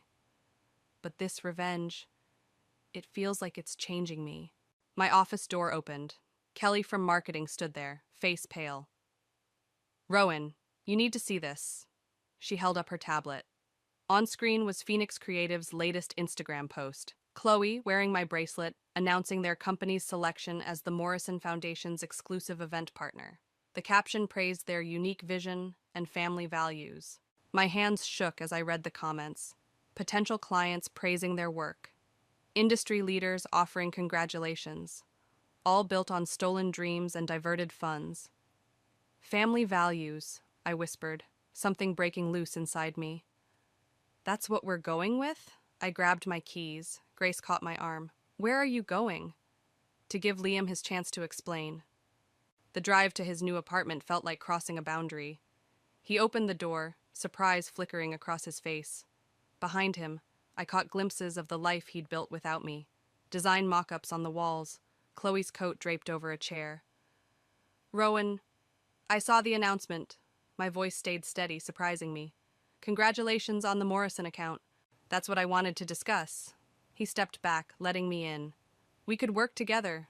Your marketing experience, our design work. Our? I picked up a framed photo of him and Chloe at some industry event. Like our savings? Our marriage? I know you're angry. I'm not angry, Liam. I set down the photo. I'm awake. His expression shifted. What does that mean? I pulled out my phone, showed him the gala invitation. I'll be there tomorrow night. Front row. You're attending? Something like fear crossed his face. Wouldn't miss it. I moved toward the door. After all, family should support family, right? Rowan, wait. But I was already gone, my decision crystallizing with each step. This wasn't about revenge anymore. This was about justice, about consequences, about showing the world the true cost of family values. Grace was waiting in my office when I returned. Well? I picked up the USB drive. Change of plans. We're not just exposing their fraud. What do you mean? I want everything public. The affair, the stolen money, the lies. I gripped the drive tighter. Let their precious clients see exactly who they're dealing with. It'll destroy them completely, Grace warned. No coming back from that kind of exposure. Good. I sat down, started typing. Because tomorrow night, Phoenix Creative isn't rising from any ashes. Sometimes revenge isn't about getting even. Sometimes it's about burning everything down and walking away from the flames. The gala invitation seemed to glow on my desk, no longer a weapon, but a promise. Tomorrow night, we'd all learn the true meaning of sacrifice. The Morrison Foundation gala sparkled like broken glass. I sat in the front row, watching Liam and Chloe work the crowd, their success built on the ruins of my trust. The USB drive felt heavy in my clutch, a digital bomb waiting to detonate. Grace touched my arm. 10 minutes until their presentation. Then Evelyn appeared, beaming with pride. Darling, why didn't you tell me you were involved with Phoenix Creative? Liam just said you're considering joining the team. My carefully constructed plan cracked. He what? Oh, was it supposed to be a surprise? Evelyn's face fell. He's announcing it during the presentation, said it's time to bring the family back together. The room tilted. Liam had outmaneuvered me, turning my revenge into his redemption story. I watched him approach the podium, Chloe at his side, both wearing matching smiles that didn't reach their eyes. He's trying to trap you, Grace whispered, make you look vindictive if you expose them now. The presentation began. Professional achievements, client testimonials, growth projections, all built on stolen dreams and diverted funds. My funds, our future. And now, Liam's voice carried across the ballroom, a special announcement. We're thrilled to welcome a new partner to Phoenix Creative. The screen behind him changed. My professional headshot appeared, along with my credentials. The audience applauded. Evelyn squeezed my hand. I stood, my chair scraping against the marble floor. The USB drive burned in my hand. One connection to the podium's laptop would expose everything. The affair, the fraud, the lies. But Liam's eyes met mine, challenging, almost pitying. Rowan has always believed in family, he continued smoothly. In second chances. In building something greater than ourselves. The crowd murmured appreciatively. I saw potential clients nodding, investors smiling. My revenge would now look like bitter rejection, professional suicide. Don't let him win, Grace urged. But Evelyn was crying happy tears. Other family members watched expectantly. Even Chloe managed to look hopeful, though the sapphire bracelet, my bracelet, glinted on her wrist like a taunt. I moved toward the podium, USB drive clutched tight. Liam extended his hand, camera flashes capturing what looked like a touching family reunion. Say something, he whispered, still smiling for the cameras. I took the microphone, my hand steady despite the chaos in my chest. The audience waited, my carefully planned revenge balanced on a knife's edge. Family, I started, my voice carrying across the silent room. It's a beautiful word, sacred, even. Liam's smile widened, victory in his eyes. But true family, I continued, doesn't steal from each other. His smile froze. True family doesn't take savings meant for fertility treatments and use them to fund affairs. Gasps rippled through the crowd. Evelyn's hand flew to her mouth. True family, I held up the USB drive, keeps receipts. Rowan, Liam stepped forward, reaching for the microphone. You're upset, I understand. No, I pulled back. You understand marketing, image, manipulation, but you never understood family. I turned to the audience, to the investors and clients they'd courted with stolen money and borrowed prestige. Phoenix Creative was built on fraud. I have proof. Bank statements, emails, security footage. Would anyone like to see? Chaos erupted. Investors stood, demanding answers. Journalists rushed forward, cameras flashing. Chloe disappeared into the crowd, already distancing herself from the implosion. "You've destroyed everything," Liam hissed, his mask finally cracking. "No." I placed the USB drive in his hand. "You did that yourself. I just refused to burn with you." I walked away, past the shouting investors, past the stunned family members, past the life I thought I wanted. Grace followed, her silence supportive. Outside, the night air felt clean, purifying. My phone buzzed with notifications, news alerts already picking up the story, professional contacts reaching out, family members expressing shock and support. "Now what?" Grace asked. I looked back at the glittering ballroom, where Liam's carefully constructed facade was crumbling in real time. "Now," I said, "we rise." The morning after the gala, I found Liam waiting on my doorstep, clutching a newspaper. The headline screamed, "Phoenix Creative Scandal, Startup Built on Stolen Dreams." "You've ruined us," his voice cracked. "The investors are pulling out. Chloe's gone." "Karma's expensive, isn't it?" I moved to step past him. He grabbed my arm. "I can fix this. We can fix this. I'll pay back everything." "With what money?" Grace emerged from her car, tablet in hand. "The accounts are frozen. The authorities have questions about certain financial irregularities." Liam's face drained of color. "What did you do?" "Me?" I pulled free. "I just followed the money. Your sister did the rest." Grace held up her tablet, displaying a complex web of transactions. "Funny thing about fraud, it leaves breadcrumbs, especially when you're sloppy with the paperwork." "You helped me with those accounts," Liam snarled at Grace. I knew you were hiding something. That's why I kept records." She smiled coldly. "Family looking out for family, right?" My phone buzzed. Evelyn calling again. I'd been dodging her since last night. "Mom's devastated," Liam said. "Is that what you wanted? To destroy our whole family?" "Don't you dare!" My voice shook. "Don't you dare use her against me. You did this. Every lie, every stolen dollar, every broken promise. That was you. I did it for us. The business was our chance." "Our chance?" I laughed, sharp and bitter. "While I was working overtime to afford fertility treatments, you were building a future with someone else, using my sacrifices to fund your escape. It wasn't like that." "Then what was it like?" I pulled out my phone, played the recording from the Grand Hotel.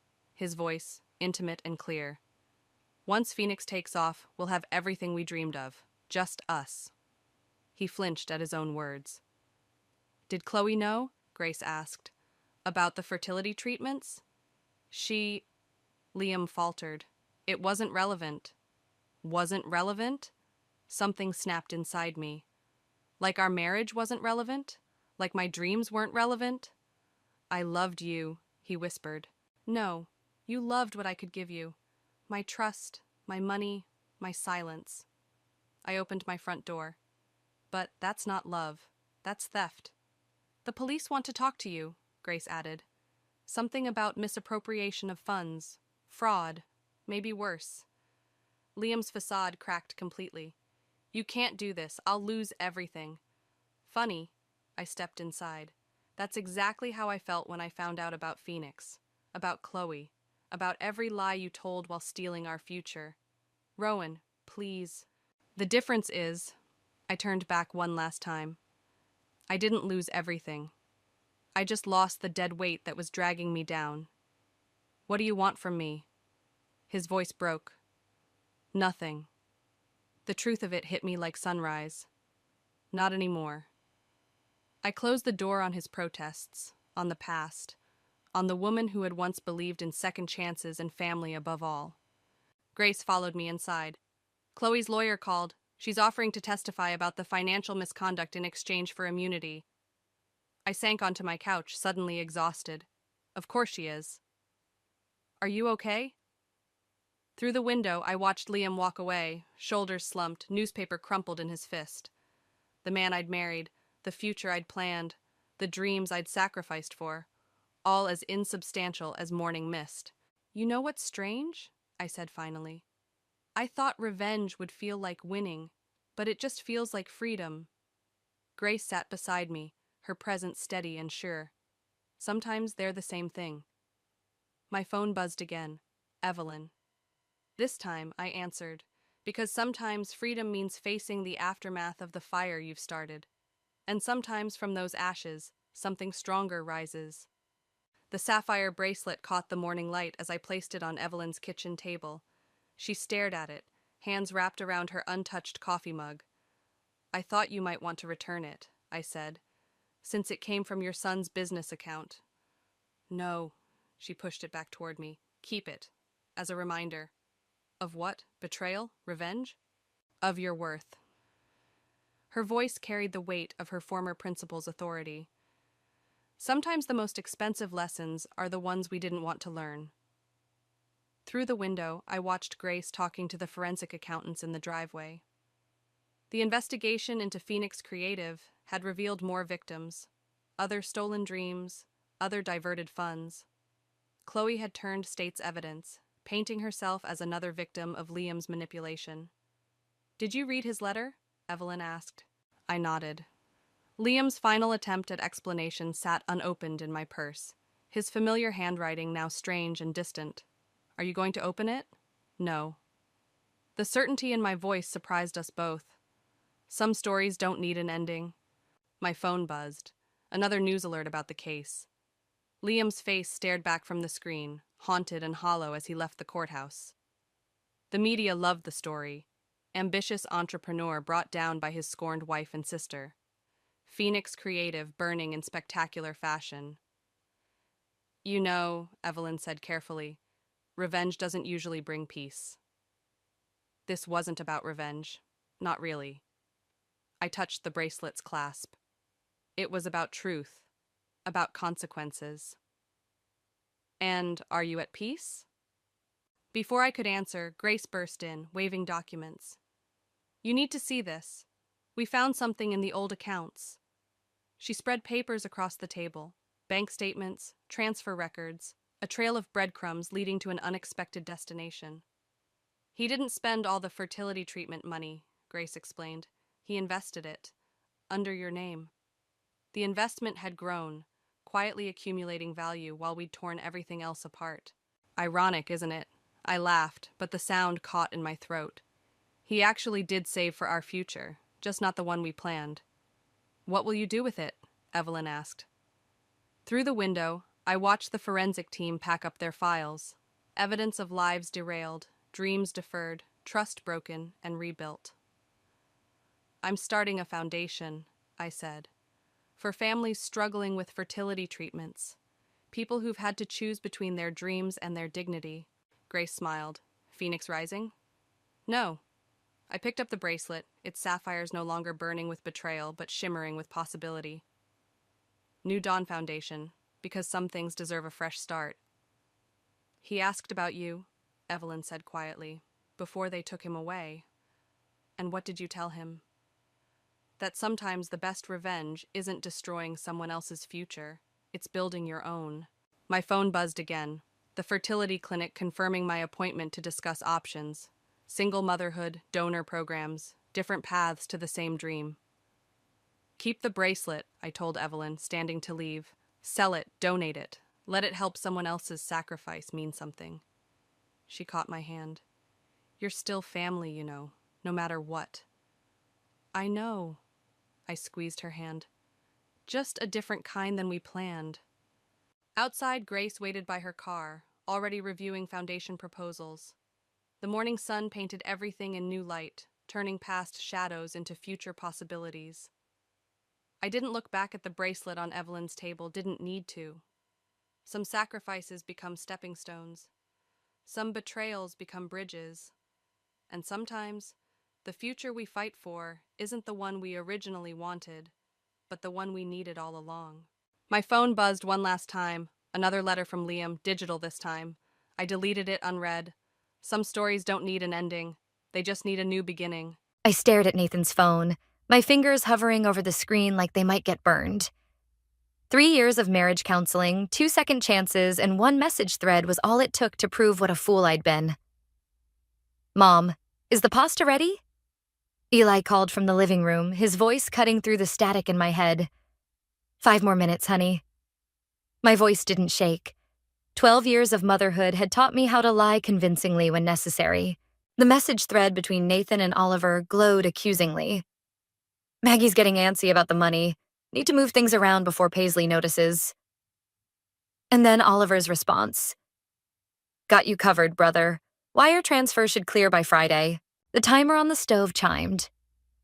I set the phone down exactly where I'd found it, straightened Nathan's wallet beside it, and moved to drain the pasta. Steam rose in angry clouds as boiling water hit the sink. My hands performed the routine tasks while my mind raced through numbers, bank accounts, credit card statements, investment portfolios I hadn't checked in months because I'd trusted my husband to handle them. "Something smells amazing."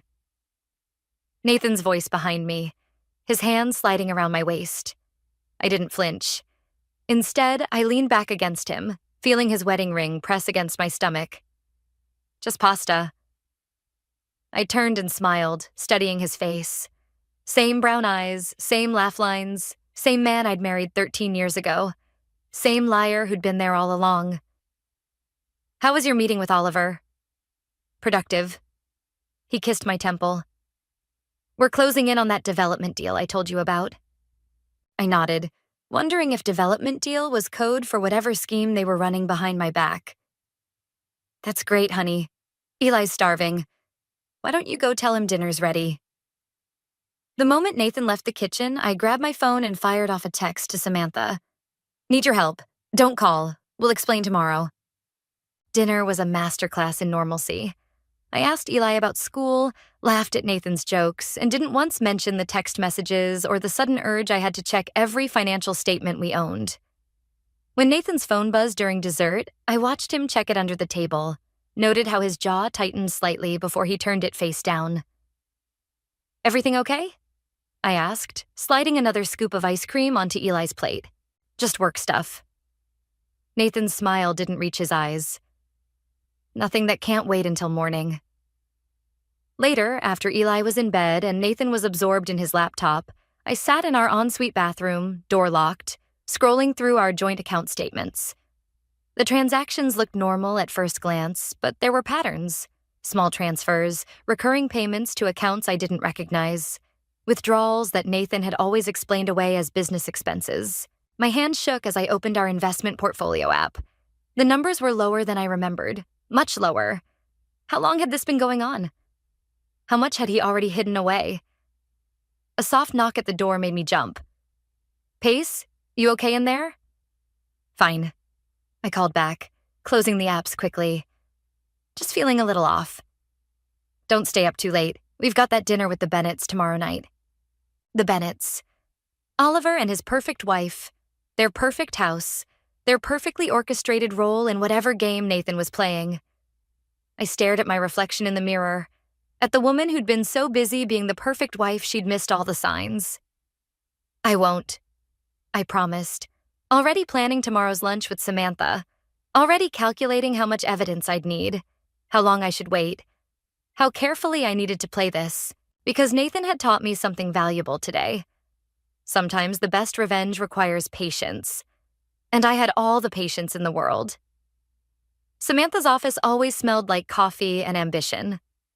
She'd made senior partner while I'd stepped back to juggle motherhood and marriage. Now, watching her scroll through the screenshots I'd taken, I wondered if I should have chosen differently. "Jesus, Paisley." She set her phone down. "How long has this been going on? That's what I need you to help me figure out." I pulled out the stack of bank statements I'd printed. "There's a pattern here, but I can't see it clearly yet." "You realize what you're suggesting?"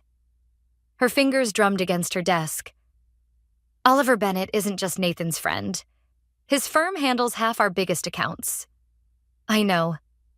The weight of it pressed against my chest. One wrong move and I wouldn't just lose my marriage. I could lose my career, my reputation, everything I'd built. My phone buzzed. "Nathan. Don't forget dinner at the Bennetts tonight. Wear that blue dress I like." Samantha read the message over my shoulder. "You're still going?" "Of course." I typed back a quick, "looking forward to it," with a heart emoji. The best place to hide is in plain sight. The rest of the afternoon passed in a blur of spreadsheets and whispered conversations. Samantha's assistant brought more coffee. We traced payment patterns, flagged suspicious transfers, built a timeline of Nathan's deception. "There's something else," Samantha said finally, pushing away from her desk. "A name that keeps coming up, Maggie Thompson." The name hit like a slap. "What about her?" "She's received regular payments from one of these shell accounts. Small amounts at first, then larger. The most recent was last Friday." My hands were steady as I gathered the papers. "I need to get home. Get Eli from soccer practice." "Paisley." Samantha caught my arm. "Whatever you're planning, be careful. Men like Nathan, they don't react well to losing control." I managed a smile. Who said anything about letting him know he's losing it? At home, I transformed myself into the perfect wife Nathan expected. The blue dress he liked, hair swept up, makeup carefully applied to hide the shadows under my eyes. Eli watched me from the doorway as I finished getting ready. "You look pretty, Mom." "Thanks, sweetie." I studied his reflection in the mirror. "You okay staying with Grandma Grace tonight?" He shrugged, picking at a loose thread on his sleeve. "I guess. Dad seems weird lately." My heart clenched. "Weird how?" "I don't know. He keeps checking his phone during our games. And yesterday, when I asked if we could go camping next weekend like he promised, he said he had to work." I turned, pulling him into a hug. "Sometimes grown-ups get caught up in work stuff. It doesn't mean he doesn't want to spend time with you." The lie tasted bitter, but I'd rather swallow poison than let my son see the truth about his father. Nathan was waiting downstairs, looking exactly like the successful businessman he pretended to be. "Ready?" "Always." I kissed his cheek, breathing in his cologne. The same brand he'd worn when we met, when I thought his ambition was sexy rather than dangerous. The drive to the Bennetts was quiet. I watched Nathan's hands on the steering wheel, remembering how those same hands had held mine across the altar, had cradled Eli when he was born, had signed countless documents I now knew were filled with lies. Oliver's house was exactly what you'd expect. Massive, modern, a testament to wealth carefully managed. His wife, Caroline, greeted us with air kisses and practiced charm. "Paisley, that dress is stunning." She ushered us inside. "Oliver's in his study with Nathan. Business never sleeps, right?" I smiled, accepting the glass of wine she offered. "Never does." Through the study's open door, I caught glimpses of Nathan and Oliver in heated discussion. Their voices were too low to hear, but their body language spoke volumes. Tension in their shoulders, quick glances toward the door. Caroline chatted about renovations and charity events, oblivious to the undercurrents swirling around us. I nodded in all the right places, all while cataloging every detail, every gesture, every subtle exchange between our husbands. Because somewhere in this perfect house, between the expensive wine and carefully casual conversation, was the truth about what Nathan and Oliver were planning. And I was going to find it, even if I had to burn down every bridge in the process. The coffee shop was exactly halfway between my office and Maggie Thompson's apartment. I watched her through the window, noting how her hands shook as she stirred her latte. 34, like me. Wearing a wedding ring, like me. Except her husband probably didn't know she was sleeping with mine. "Mrs. Adams?" Her voice wavered when I sat down. "I wasn't sure. Please, call me Paisley." I smiled, the same smile I used in board meetings before going for the kill. "Thank you for meeting me." She glanced at her phone. "Nathan doesn't know I'm here." "Nathan doesn't know a lot of things." I pulled out the bank statements, sliding them across the table. "Like how to hide money properly." Color drained from her face as she looked at the highlighted transfers. "I can explain." "You don't have to." My voice stayed steady, even as my coffee cup rattled against its saucer. "I just want to know how long."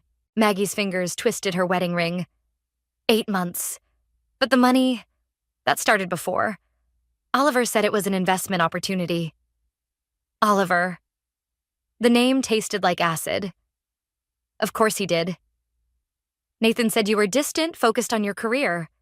He said, "Stop." My palm slammed the table harder than intended. A few heads turned.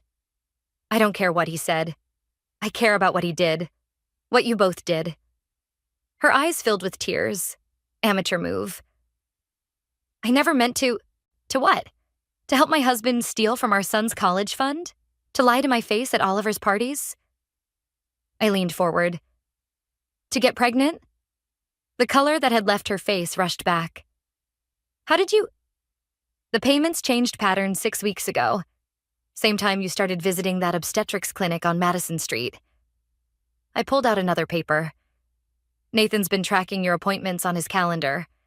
Password protection means nothing when you use our son's birthday for everything. Maggie's hands covered her stomach protectively. He said he'd leave you. After the business deal with Oliver closes... A laugh escaped me, sharp and bitter. There is no business deal. Oliver's firm is under federal investigation for fraud. Nathan's been moving money offshore for months, preparing to run. No. She shook her head. You're lying. I pulled out my phone, played the recording I'd made at the Bennett's dinner party. Nathan's voice, slightly muffled but clear. Once the feds start looking closer, we'll need to be gone. 2 weeks, tops. Maggie's coffee cup clattered to the floor. Oh God. Here's what's going to happen. I handed her a business card. This is my lawyer's number. You're going to tell her everything. Dates, amounts, conversations. In return, I'll make sure you don't go down with them. Why would you help me? I stood, gathering my evidence. Because you're not the first woman Nathan's used, and you won't be the last. But you might be the one who helps me stop him. My phone buzzed as I left the coffee shop. Nathan. Working late tonight. Don't wait up. I texted back. No problem. Taking Eli to Mom's for dinner. Instead, I drove to Samantha's office. She was waiting with a stack of documents and a grim expression. The feds contacted me, she said without preamble. They want to know what we know. Everything's ready? She nodded. Offshore accounts traced, wire transfers documented. Oliver's whole house of cards is about to collapse. And Nathan? Once Oliver goes down, Nathan's part in it will be impossible to hide. She hesitated. Are you sure about this? There's no going back. I thought about Eli, about the future Nathan was trying to steal from him, about Maggie, another victim of his manipulations, about all the lies that had built our life together. I'm sure. I picked up my phone, dialed the number Samantha had given me. Agent Phillips, this is Paisley Adams. I'm ready to make my statement. As I detailed Nathan's crimes to the federal agent, I felt something shift inside me. This wasn't just about revenge anymore. It was about justice, about protecting not just my son, but everyone Nathan and Oliver had tried to destroy. My phone lit up with another text from Nathan. Miss you. Love you. I didn't reply. Some lies didn't deserve an answer. My mother's kitchen had always been my safe harbor, but tonight it felt like the walls were closing in. Grace stood at the sink, her back rigid as she processed everything I'd just told her. The federal agents, she said finally. They're certain about the timeline? 2 days. I traced the rim of my untouched tea. That's how long before they move on Oliver's firm. Nathan will run as soon as he catches wind of it. She turned, and I saw my own fury reflected in her eyes. With your money. With Eli's future. The words tasted like ash. Unless I stop him first. The back door creaked open, and Eli trudged in, sweaty from soccer practice. He dropped his bag, headed straight for the fridge. Dad's not coming again, is he? Grace and I exchanged glances. He's working late, honey. Right. Eli's voice was flat. Like last week, and the week before. My phone buzzed. Samantha. Need to see you now. Something's wrong. Mom, can you go? Grace squeezed my shoulder. We'll order pizza. The drive to Samantha's office felt endless. She was pacing when I arrived, holding a stack of papers. The accounts we traced? Her hands shook. They're empty. All of them. Someone moved everything within the last hour. The floor seemed to tilt beneath my feet. That's not possible. The feds were monitoring. There was a leak. She thrust a document at me. Look at the authorization signature. The name hit me like a physical blow. Caroline Bennett. Oliver's wife? My laugh sounded hysterical, even to my own ears. She's been in on it the whole time? She's not just in on it. Samantha pulled up an email chain. She's running it. The whole operation, it's her company. Oliver's just the front man. The pieces clicked into place with sickening clarity. All those charity events, those perfectly orchestrated dinner parties. Caroline hadn't been oblivious. She'd been orchestrating everything. My phone rang. Nathan. I let it go to voicemail. The feds are moving tonight, Samantha said quietly. But without those accounts, we have nothing. The words tasted bitter. They'll all get away with it. Another call, unknown number. This time I answered. Hello, Paisley. Caroline's voice was silk over steel. I believe we need to talk. About how you played me? About your son's future. A pause. Meet me at the office, 1 hour. Come alone or Nathan learns exactly who's been feeding information to the feds. The line went dead. Samantha grabbed my arm. You can't go, it's a trap. Of course it is. I gathered my things. But she has everything. The money, the evidence, all of it. What choice do I have? We can call Agent Phillips. And risk Nathan running with whatever's left? I shook my head. I have to try. The office building was dark except for the top floor. Caroline stood at the window, silhouetted against the city lights. She didn't turn when I entered. You know what fascinates me about chess? She swirled her wine glass. It's not about the pieces you take. It's about the ones you're willing to sacrifice. Is that what this is to you? A game? Life is a game, dear. Now she turned, smile sharp as broken glass. Nathan was a useful pawn. Maggie, too. But you surprised me. I didn't expect you to be quite so resourceful. What do you want? To offer you a choice. She set down her glass. Walk away now. Take Eli. Take enough money to start fresh. Let the investigation die quietly. And if I refuse? Then Nathan goes to prison. The scandal destroys your career, and Eli grows up with both parents' names dragged through the mud. Her smile widened. Your move. I thought about Eli's face in the kitchen, about Nathan's lies, about all the lives Caroline had casually destroyed, about justice versus revenge, and the price of each. My phone buzzed again, a text from Grace. Eli asking for you, says it's important. Sometimes the hardest choices are the simplest ones. I looked Caroline in the eye and made my move. The recording device felt heavy in my pocket as I walked into Nathan's office. He looked up, surprise flickering across his face before settling into that practiced smile I'd once found charming. This is unexpected. He gestured to the chair across from his desk.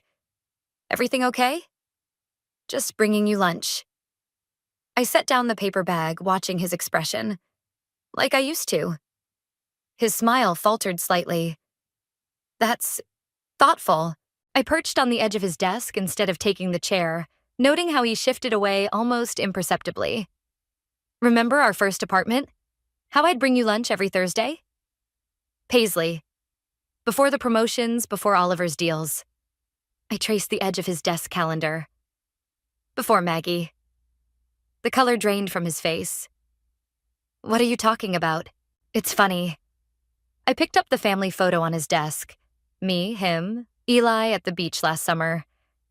Caroline just told me the most interesting story about your investment strategy. His hand moved toward his phone. I was faster, unplugging it from the wall. Don't bother calling Oliver. I set the photo down carefully. He's a bit busy with the federal agents right now. You don't understand. Actually, I do.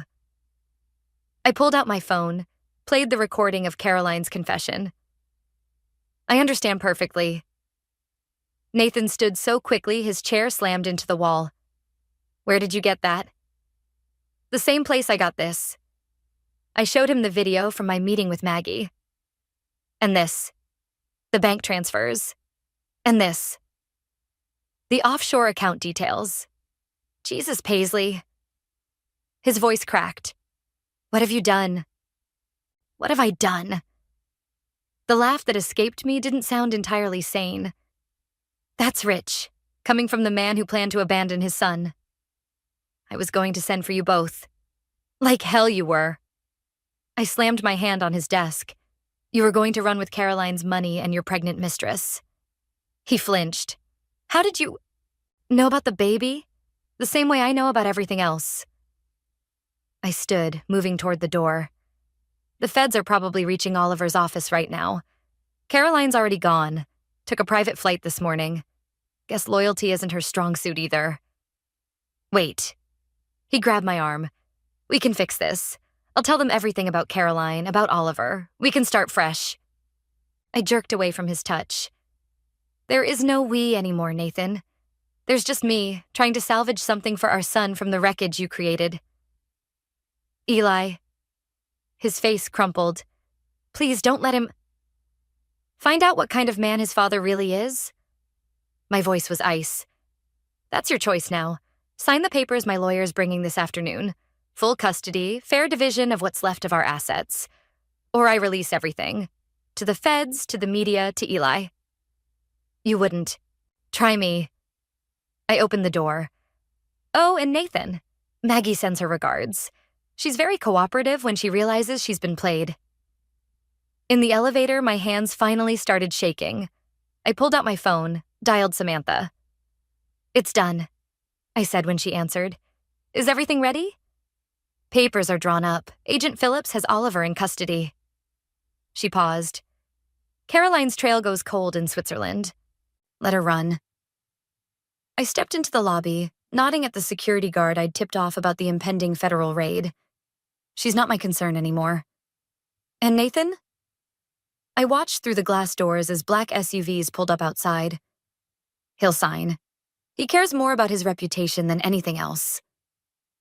Paisley. Samantha's voice softened. Are you okay? I thought about the look in Nathan's eyes when he realized he'd lost everything. About Eli waiting at home, still believing in his father. About the years I'd spent building a life on lies.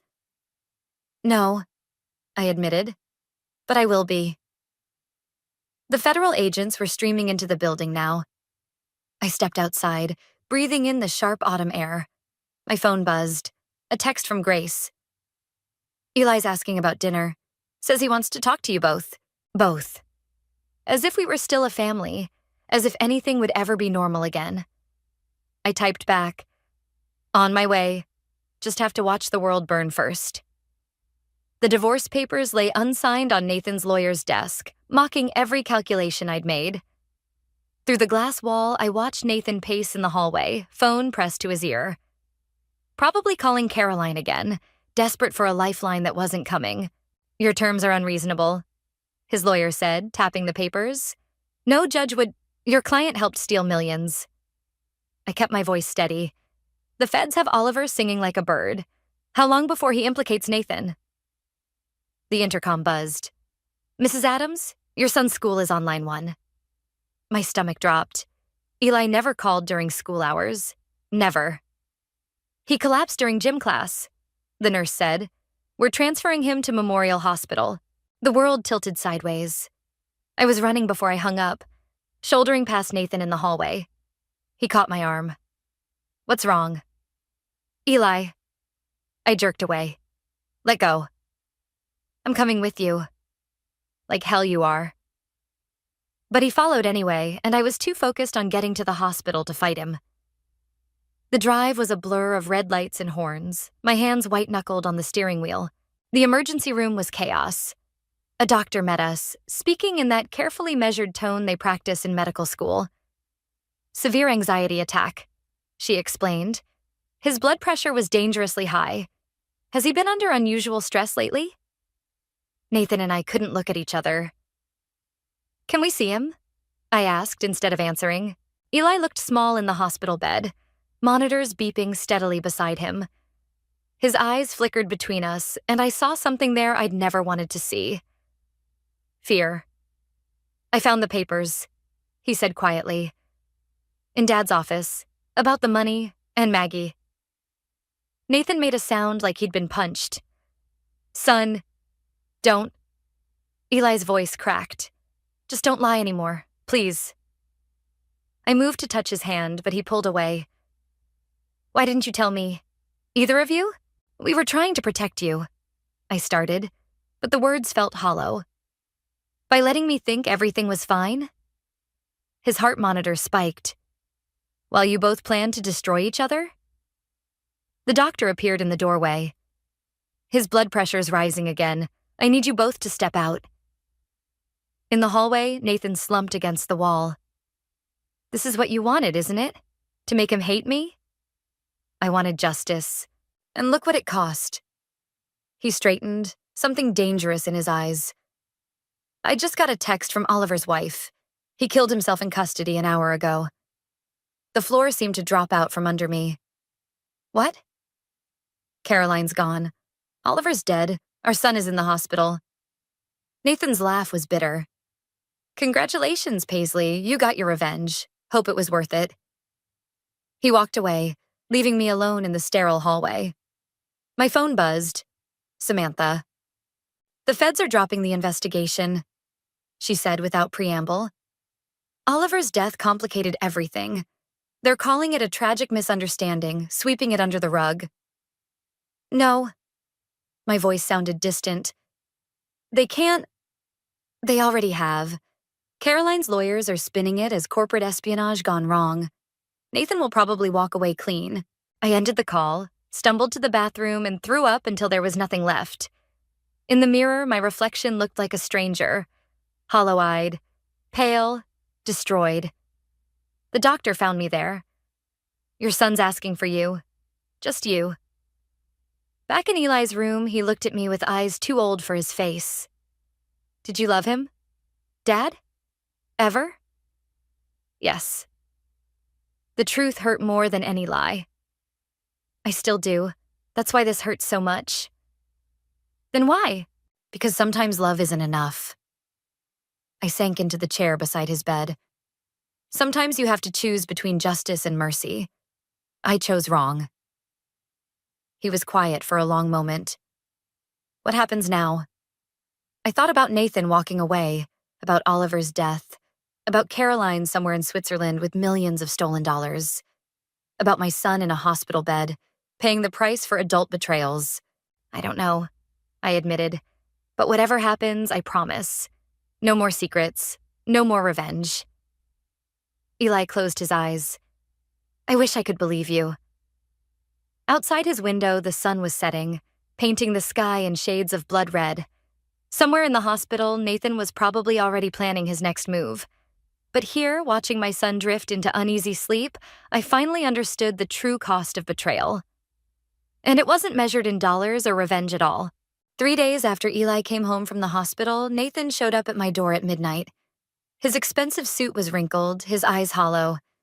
He held up a USB drive like a peace offering. "Everything's here," he said. "The real accounts, Caroline's network, all of it."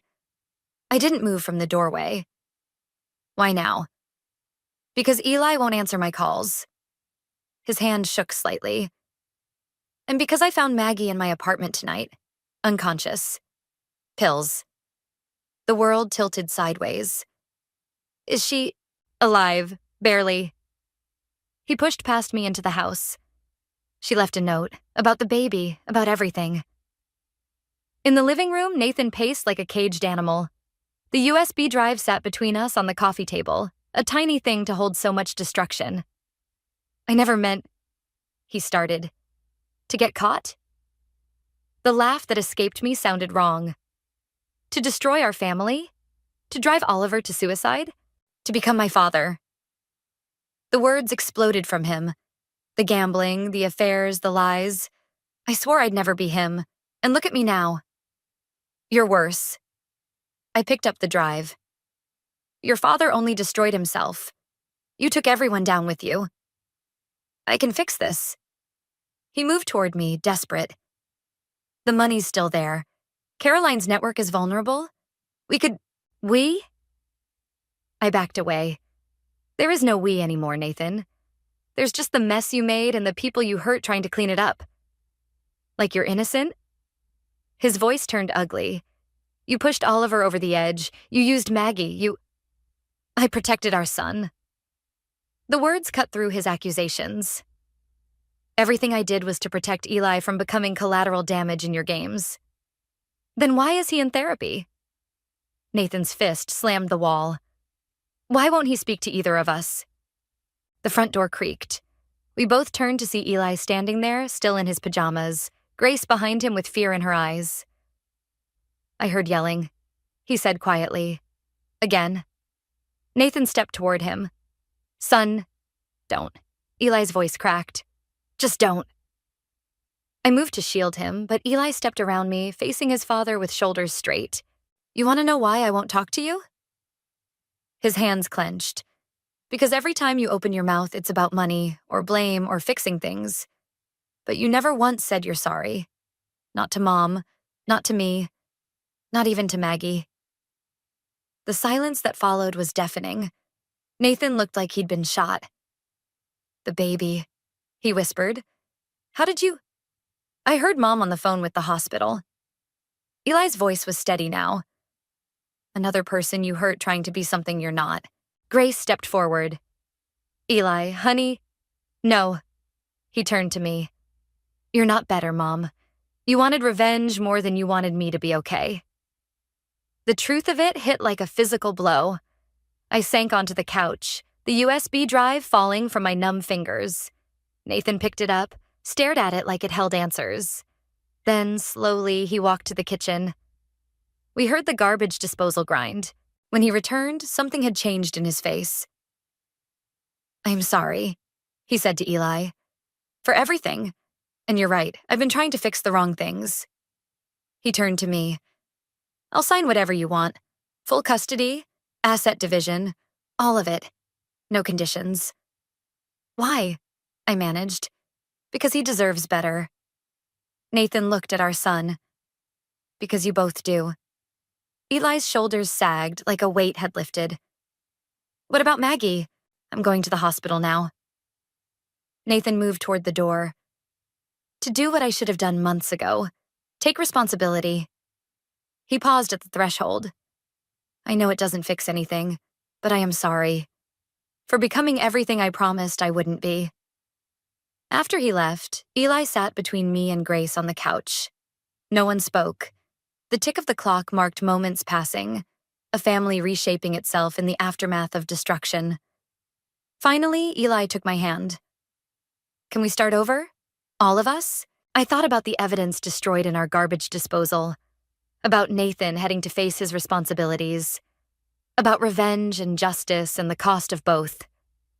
Yes, I said, squeezing his hand. We can start over. Sometimes the greatest victory isn't in winning the war, but in knowing when to lay down arms. The envelope arrived on a Tuesday, hand-delivered to my office. Maggie's handwriting, slanted and urgent, covered both sides of the paper inside. I read it twice before calling Nathan. She's leaving the country. I know. His voice sounded tired. The baby. She lost it last week. Didn't want me there. The words hung between us, heavy with shared responsibility. The letter says she's giving her statement to the feds first. About Caroline, about everything. Good. The simplicity of his response surprised me. It needs to end. I set the letter down, watched sunlight catch the divorce papers on my desk. Final hearing tomorrow. Have you told Eli? That Maggie's leaving? No. A pause. But I did tell him about the therapy. He seemed relieved. Through my office window, I could see Samantha in the conference room, rebuilding our firm from the ashes Oliver left behind. Life moved forward, whether we were ready or not. The trust fund paperwork came through, I said. Everything we could salvage protected in his name. Paisley, Nathan's voice cracked. I never meant... I know. And somehow finally I did. Neither did I. The door opened and Eli walked in, fresh from school, Grace hovering behind him. He'd started doing that, checking in, making sure we were both still here, still trying. "Mom?" He gestured at my phone. "Is that Dad?" I nodded. He held out his hand for the phone and I gave it to him, watching his face as he listened to whatever Nathan was saying. "Okay," he said finally. "Yeah, I'll be there. Both days." A pause. "I know, Dad. Me too." He handed the phone back without ending the call. Nathan and I listened to each other breathe for a moment. "The hearing," I said finally. 9 tomorrow. I'll be there." He cleared his throat. "Caroline surfaced in Geneva. The Swiss authorities. I don't care." The truth of it surprised me. Let her run. Let her hide. It's not our story anymore. After we hung up, Eli perched on my desk, picking up Maggie's letter. "Is she okay?" "She will be." I took the letter back. Sometimes people need to leave to find themselves again. "Like you and Dad?" "No." I met his eyes. "We're not leaving. We're just changing how we stay." Grace stepped forward, her hand on Eli's shoulder. "Ready for dinner? I thought we could try that new place by the park." "Actually," Eli looked at me, "could we get pizza? At home? Like we used to?" The simplicity of his request hit harder than any revenge ever had. Of course. Later, watching Eli and Grace argue over the last slice, I opened my laptop and typed, "Dear Maggie, I received your letter. You're right.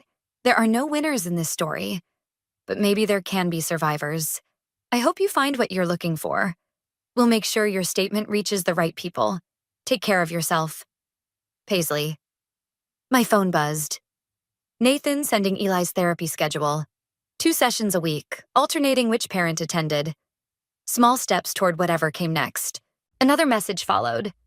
"Found Oliver's last letter. You should read it. Some truths need to be known, even if they hurt." I closed my laptop without responding. Tomorrow would bring enough truth, in courtrooms and therapy sessions, in careful conversations and cautious hopes. "Mom?" Eli held out a pizza slice. "Last piece. Want to share?" I moved to the couch, settling between him and Grace. Always. The word felt like a promise, like forgiveness, like the beginning of something we hadn't quite named yet. Not happiness, exactly. Not redemption. But maybe understanding. Grace squeezed my hand and I thought about Oliver's letter waiting in Nathan's office. About Caroline running with blood money. About Maggie starting over somewhere new. Some stories don't end with justice or revenge.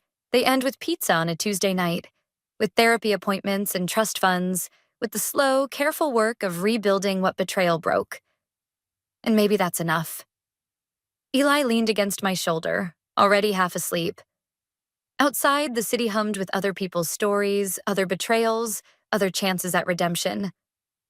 But this one, this messy, painful, hopeful story, was ours. And we were finally learning how to tell it honestly. My phone buzzed at 3:17 a.m. with a notification I'd never seen before. Shadow view alert. Subject has entered master bedroom. Heart rate elevated. I stared at the screen, my fingers trembling as I swiped to unlock it. More notifications flooded in, each one more invasive than the last. I'm Gabriella, and until tonight, I thought I knew what fear felt like. The space beside me in bed was empty, sheets cold. Michael's absence felt different this time, heavier somehow. The notification log showed my movements from the entire day. Every classroom I'd taught in, my lunch break in the teacher's lounge, even my stop at the grocery store. Each entry included precise timestamps, location coordinates, and bizarrely detailed physiological data. "What the hell is this?" I whispered, scrolling through hundreds of entries.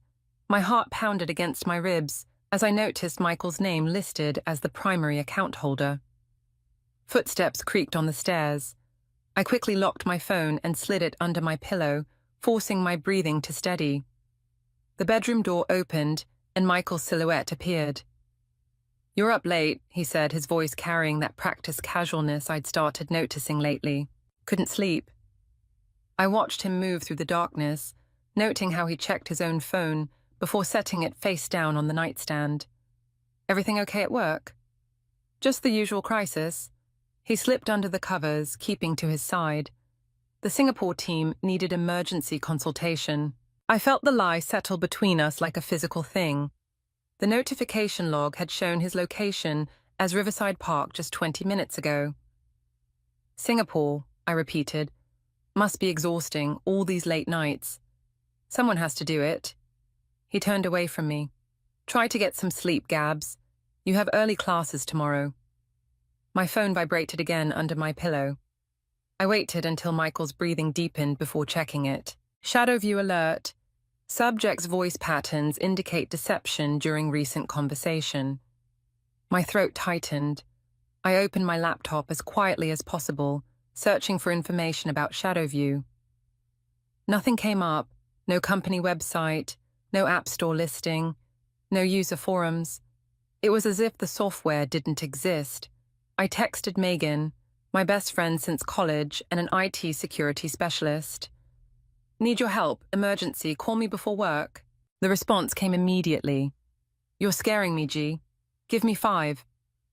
I slipped out of bed and locked myself in the ensuite bathroom, turning on the shower to mask my voice. When Megan called, I described the notifications, the tracking, Michael's lies. "Jesus Christ," she breathed. "This is serious spyware, Gab. Military-grade stuff. You can't let on that you know about it." "What do I do?" "Don't touch anything yet. I need to see what we're dealing with. Can you meet me at lunch?" "Yeah, The bathroom door handle jiggled. "Gabs?" Michael's voice. "Everything okay?" "Fine," I called back, my voice steadier than I felt. "Just needed a shower. Couldn't sleep." At 3 a.m, I ended the call, flushing the toilet and running the tap. When I opened the door, Michael stood there, backlit by the bedroom lamp. For a moment, I saw something unfamiliar cross his face. Calculation, maybe. Or concern. "You've been acting strange lately," he said softly. I forced a smile. Says the man who's been in Riverside Park instead of on calls with Singapore. His expression didn't change, but his eyes hardened.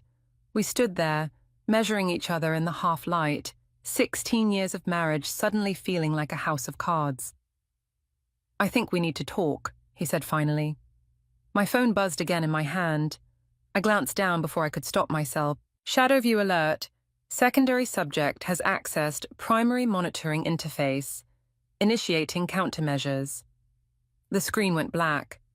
When I looked up, Michael was watching me with an expression I'd never seen before, and never want to see again.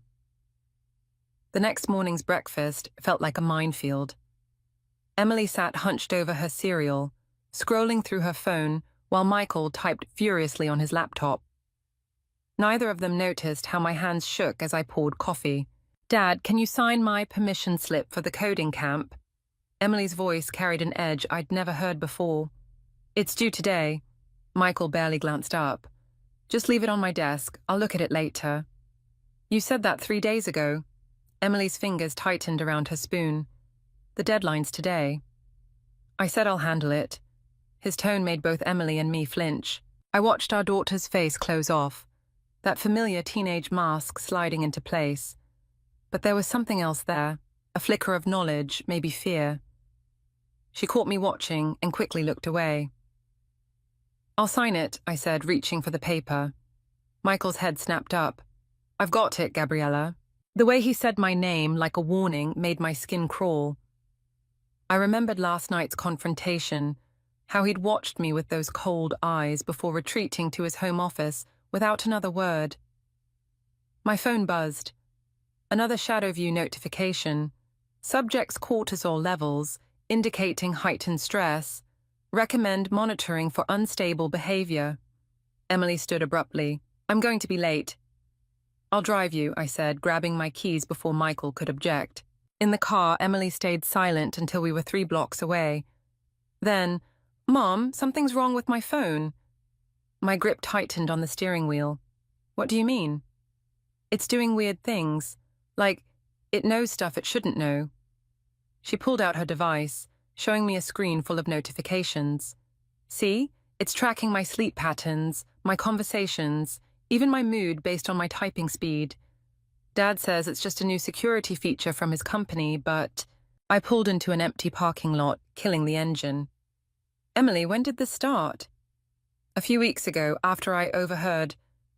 She stopped, chewing her lip. "Overheard what?" "Dad on the phone with someone named Olivia. They were talking about implementation phases and test subjects. Mom, he sounded different, not like himself." The name hit me like a physical blow. Olivia. I'd seen it in Michael's emails before, always dismissed as just another colleague. "There's something else," Emily continued, her voice dropping. "Last night I tried to hack into the app's code, just to see what it was doing. But as soon as I started, my laptop crashed. When it rebooted, all my files were encrypted. And there was a message, first warning." My phone buzzed again. "Warning, subjects discussing restricted information, initiating Protocol 7A. Emily's phone chimed simultaneously. Her face went pale. "Mom." I looked at her screen. A single message displayed. "Your father knows best. Trust the process." "We need to get to school," I said, starting the car. "Act normal. Don't let him know we talked about this." "But Mom..." "Trust me, Emily, I'm going to fix this." At the school entrance, she hesitated before getting out. "Be careful, Mom. I think he's watching all of us." I waited until she disappeared inside before calling Megan. "Change of plans, meet me now, and leave your phone behind." "Already on my way," she replied. "Gabriella, I did some digging last night. This goes way deeper than spyware. Your husband's company. They're not just tracking people, they're controlling them." "What do you mean?" "The app doesn't just monitor, it manipulates, changes text messages, alters photos, creates false records. It's like a digital puppet master, and Michael's one of the puppeteers." My phone lit up with a new notification. "Warning, unauthorized contact detected, implementing corrective measures." The car's engine suddenly died. The doors locked themselves. And on my screen, a new message appeared. "Time to come home, Gabriella. We need to talk about your behavior." I abandoned my car in the school parking lot and took Megan's advice. Ditched my phone, borrowed cash from the school secretary, and caught a bus downtown. The encrypted audio files I'd discovered on my phone that morning burned in my mind. I'd only managed to decrypt one before everything went dark. Michael's voice, intimate and warm, speaking to someone named Olivia about phase 2 of the implementation. The coffee shop where I met Megan was crowded enough to hide us, but quiet enough to talk. She slid a burner phone across the table. "They can't track this one," she said, then pushed a laptop toward me. "Watch this." Security footage played on screen. Michael entering a high-rise building downtown at midnight, followed by a tall woman in a red dress. The timestamp showed last Thursday when he'd claimed to be in Chicago. "That's Olivia Chen," Megan said, Senior VP of Neural Technologies at Michael's company. They've been working on something called Project Shadow for the past year. Neural Technologies? My coffee went cold in my hands. What exactly does she do? Official answer: brain-computer interfaces for medical applications. Unofficial? Megan lowered her voice. They're developing ways to manipulate digital reality, change what people see, hear, even remember. A waiter approached. We fell silent until he passed. The spyware on your phone, that's just the surface, Megan continued. They're testing something bigger, something that can alter. The cafe's TV suddenly switched from sports to security footage of me and Megan sitting right there. Text scrolled across the bottom. Subject located, intervention team en route. We need to move. Megan grabbed her laptop. Now. We hurried toward the back exit, but a familiar voice stopped me cold. Leaving so soon? Olivia Chen stood blocking our path, elegant in a tailored suit, her smile sharp as broken glass. Michael appeared beside her, his hand resting possessively on her lower back. "Gabriella," he said, "you're making this much harder than it needs to be." "Am I?" My voice shook with rage. "Like how you made our marriage harder by sleeping with her." "This isn't about us." Olivia stepped forward. "It's about something much bigger. We're reshaping reality itself, making a better world." "By spying on your own daughter." The words tasted like acid. "By manipulating people's lives." "By controlling the chaos," Michael countered. "Think about it, Gabs. No more lies, no more uncertainty. Complete digital oversight of every interaction, every relationship. Pure truth." "That's not truth," Megan spat. "That's tyranny." Olivia's smile widened. "Speaking of truth, Gabriella, did you know your friend here has been feeding information about you to us for months?" My head snapped toward Megan. She wouldn't meet my eyes. "I had to," she whispered. "They have my sister." The betrayal hit like a physical blow. While I reeled, Michael moved closer, his voice softening to that familiar tone that used to mean safety. "Come home," he said. "Help us perfect this. Think of the good we could do. No more deception, no more betrayal. Everyone connected, everyone accountable." "Everyone controlled," I corrected. "Like you're controlling Emily?" Something flickered in his eyes. Doubt, maybe guilt. Olivia noticed too. Her hand tightened on his arm. "Emily's young," she said smoothly. "She needs guidance, structure, just like you do." My phone, the one I'd supposedly abandoned, suddenly appeared in her hand, screen glowing. Audio played, my voice, twisted and wrong, confessing to crimes I'd never committed. "Digital reality is whatever we say it is," Olivia explained. "Remember that when you're deciding whose side you're on." I looked at Michael, searching for any trace of the man I'd married. "What happened to you?" "I evolved," he said. "The question is, will you?" The cafe's lights flickered. Every screen, phones, laptops, the TV, displayed the same message: choose now. I thought of Emily, of her encrypted files and frightened eyes, of 16 years of marriage unraveling into something monstrous, of truth warping like a reflection in broken mirror. I made my choice.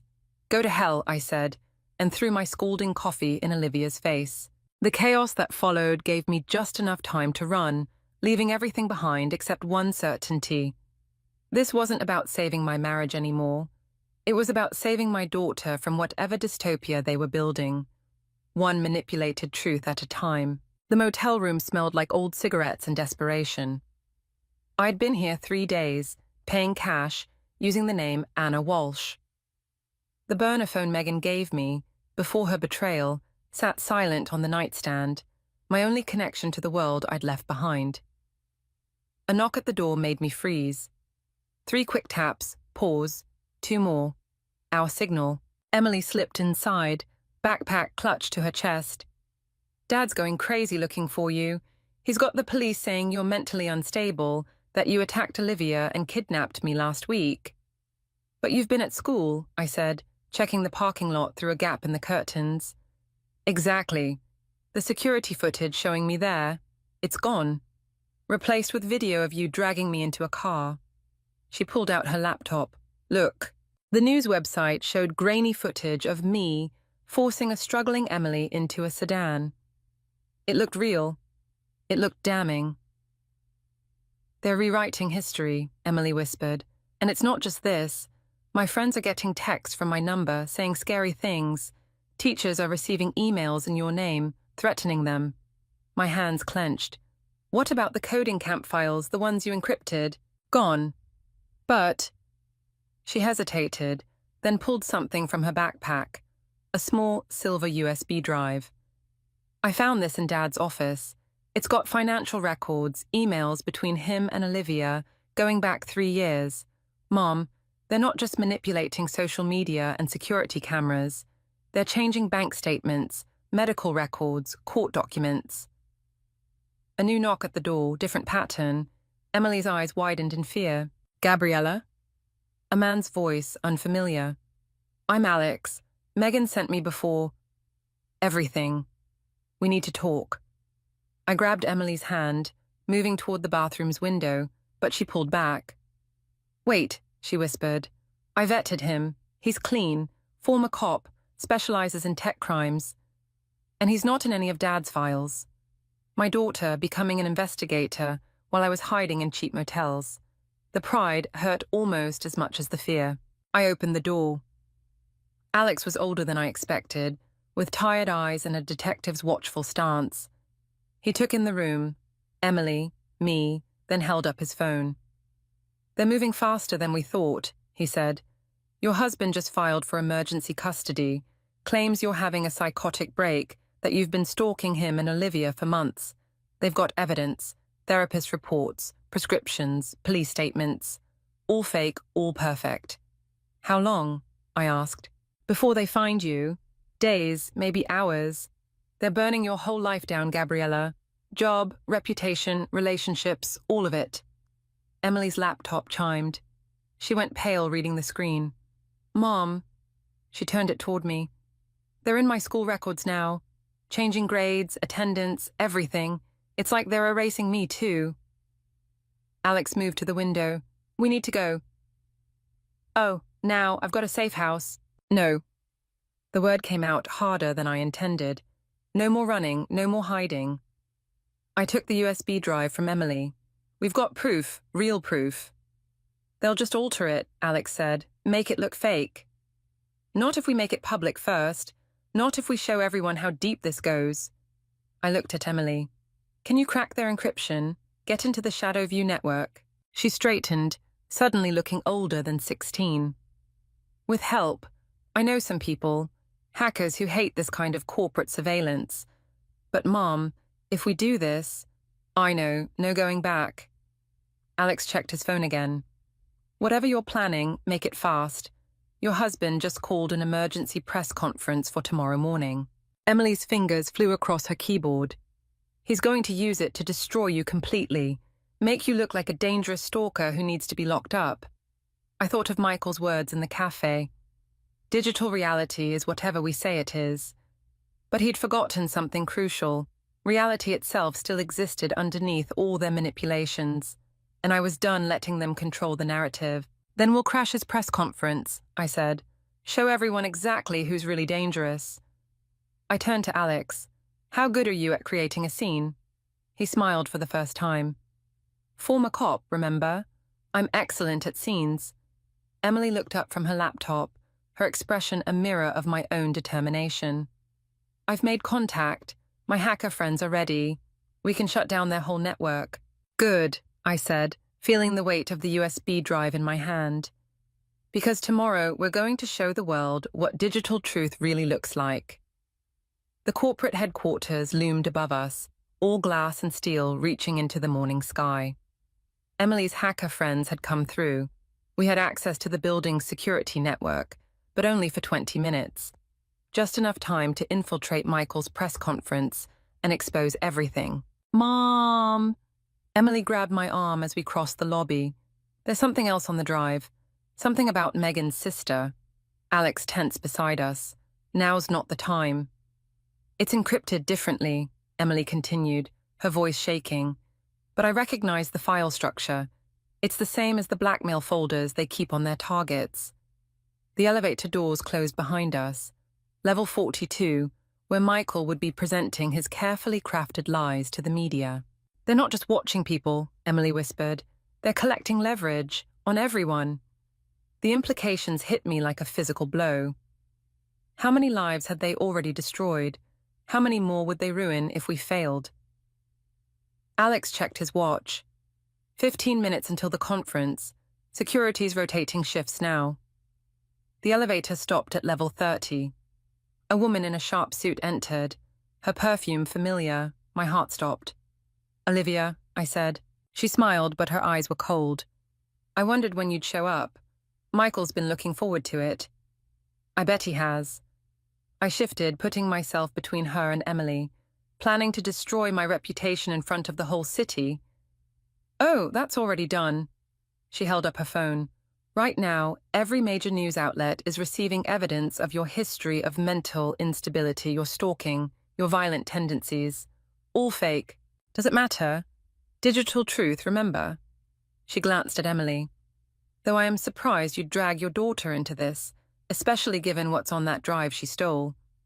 Emily stiffened. What are you talking about? Ask your mother about the real reason she became a teacher, about what happened at her last school. Olivia's smile widened, or should I say, what she made happen. The elevator stopped again. Level 40.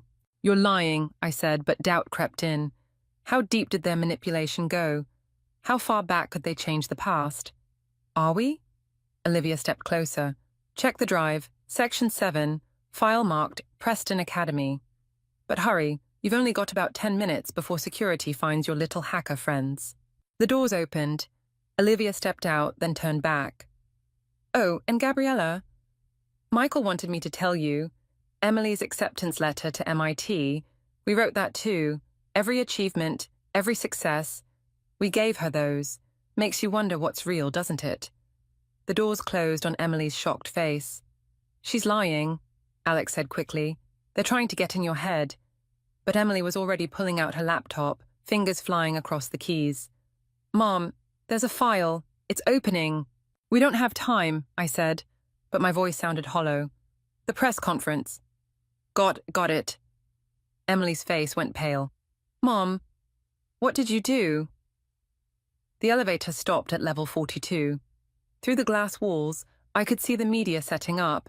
Michael at the podium doing sound checks. Everything we'd planned, all our evidence, waiting to be revealed. But Emily's eyes held something worse than Olivia's accusations. Doubt. We can't trust anything they show us, I said, reaching for her laptop. They manipulate everything, remember? She pulled away. This isn't manipulated. These are original files from before Shadowview existed, about why you really left teaching in Boston. The conference room doors were right there. All our planning, our chance to expose everything, slipping away with each second. Emily, please. I held out my hand. Trust me. She looked at the laptop, then at me. Did you? Alex checked his watch. 2 minutes. Through the glass, I saw Michael spot us. His smile was my own reflection, twisted and wrong. He knew. He'd always known we'd come, and he'd prepared the perfect trap, not with security or police, but with truth. The one weapon I thought I had against him. Mom, Emily's voice cracked. What really happened at Preston Academy? The conference room doors opened. Cameras turned toward us, and I had to choose, expose Michael's lies or face my own. The truth about Preston Academy spilled across every screen in the conference room. Not Michael's manipulated version, but the real story, my story. Security footage showed me confronting the school principal about covering up student abuse, threatening to expose everything. Then the mysterious fire in the administrative office, destroying evidence that could have saved those kids. Mom, Emily's voice cracked as she stared at the footage. You did this? Michael's smile grew wider at the podium. Ladies and gentlemen of the press, this is exactly what I've been trying to protect our daughter from. A mother who burns down schools when she doesn't get her way. They were hurting children, I said, but my voice sounded hollow even to me. The principal, he was destroying evidence. So you destroyed everything? Emily stepped away from me. Like you're trying to destroy Dad? Alex moved between us and the cameras. We need to go, now. But Michael wasn't finished. What my wife fails to mention is that her actions didn't save anyone. The abuse continued. The only thing that burned was the truth. He turned to Emily. Just like she's burning your future now. Olivia appeared beside him, holding up her phone. Speaking of futures, perhaps we should show everyone what else is on that drive. The real reason behind Emily's perfect grades, her MIT acceptance. Emily's face went pale. What is she talking about? Don't listen to them, I pleaded. They manipulate everything. Except we didn't manipulate this. Michael pressed a button, and new footage appeared. Me, in the school's computer lab late at night, changing Emily's grades. fabricating recommendation letters, building a false future for my daughter. No. Emily's hand shook as she opened her laptop. That's not... I earned those grades. I did the work. Did you? Olivia's voice was silk over steel. Check your own files, Emily. The ones you encrypted yourself. Compare them to what the school has on record. I watched my daughter's world crumble as she saw the truth. Every achievement she'd been proud of, tainted by my desperate need to protect her, to ensure she had opportunities I never had. Why? She wouldn't look at me. Why would you do this? Because she doesn't trust anyone else to take care of you, Michael said softly. Not even you. Security guards appeared at every exit. Alex tensed, reaching for something under his jacket. Don't, I whispered. It's over. Is it? Michael's voice carried across the silent room. Or is this where you burn everything down? Again, Gabriella. Try to destroy the evidence of what you've done. Cameras flashed. Reporters shouted questions. But all I could see was Emily's face as she backed away from me, toward Michael and Olivia. Emily, please. I took a step forward. Everything I did was to protect me. Her laugh was bitter, familiar. My laugh. By lying, by making me believe I was something I'm not. You are exactly who you think you are, I said desperately. Your mind, your talent, is real, Michael finished, which is why we're offering Emily a choice. Stay with your mother, who manipulates your life from the shadows, or come with us. Learn to use your actual abilities at our tech division. No more lies, no more false achievements. Emily looked at her laptop, then at me. I saw the decision in her eyes before she spoke. I'm sorry, Mom. She closed the laptop, but I need to know what's real. She walked across the room, each step widening the gulf between us. Olivia put an arm around her shoulders, victorious. Take her. Michael nodded to the security guards. My wife needs help, not an audience. As they approached, I realized the truth. I'd come to expose Michael's lies, but my own had destroyed everything. Preston Academy, Emily's future, our family, all burned by my need to control, to protect, to force reality into the shape I thought it should be. Wait, Emily said suddenly, turning back. I want to know one thing. That night, when the school burned, did you really think you were helping? I met her eyes across the room, saw the desperate need to understand, to find something real in all the lies. I thought I could fix everything, I whispered. I'm still trying to fix everything. She nodded once, then let Olivia lead her away.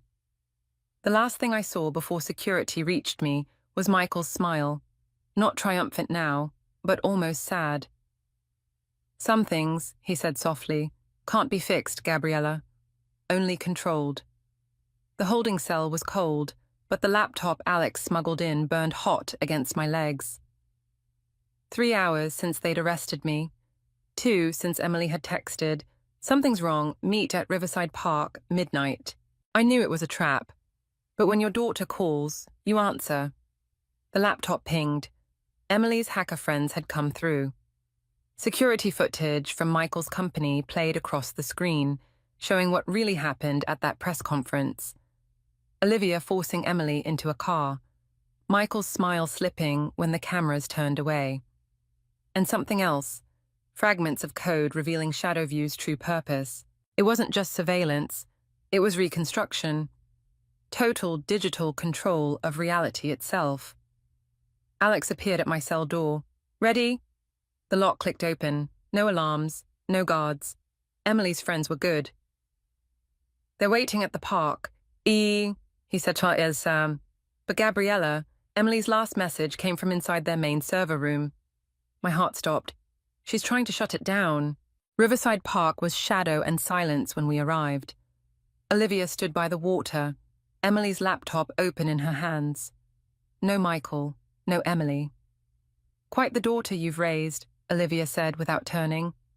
Broke through our best encryption in hours. Found things even we'd forgotten were there. Where is she? Learning. Olivia finally faced me. About power, control, the things her father and I built Shadowview to perfect. She smiled. The things you tried to teach her, in your own clumsy way. by manipulating people's lives. By directing them, like you directed those grade changes, those college recommendations. Her smile widened. That fire at Preston Academy. I was trying to protect you. Everyone says that. She closed the laptop.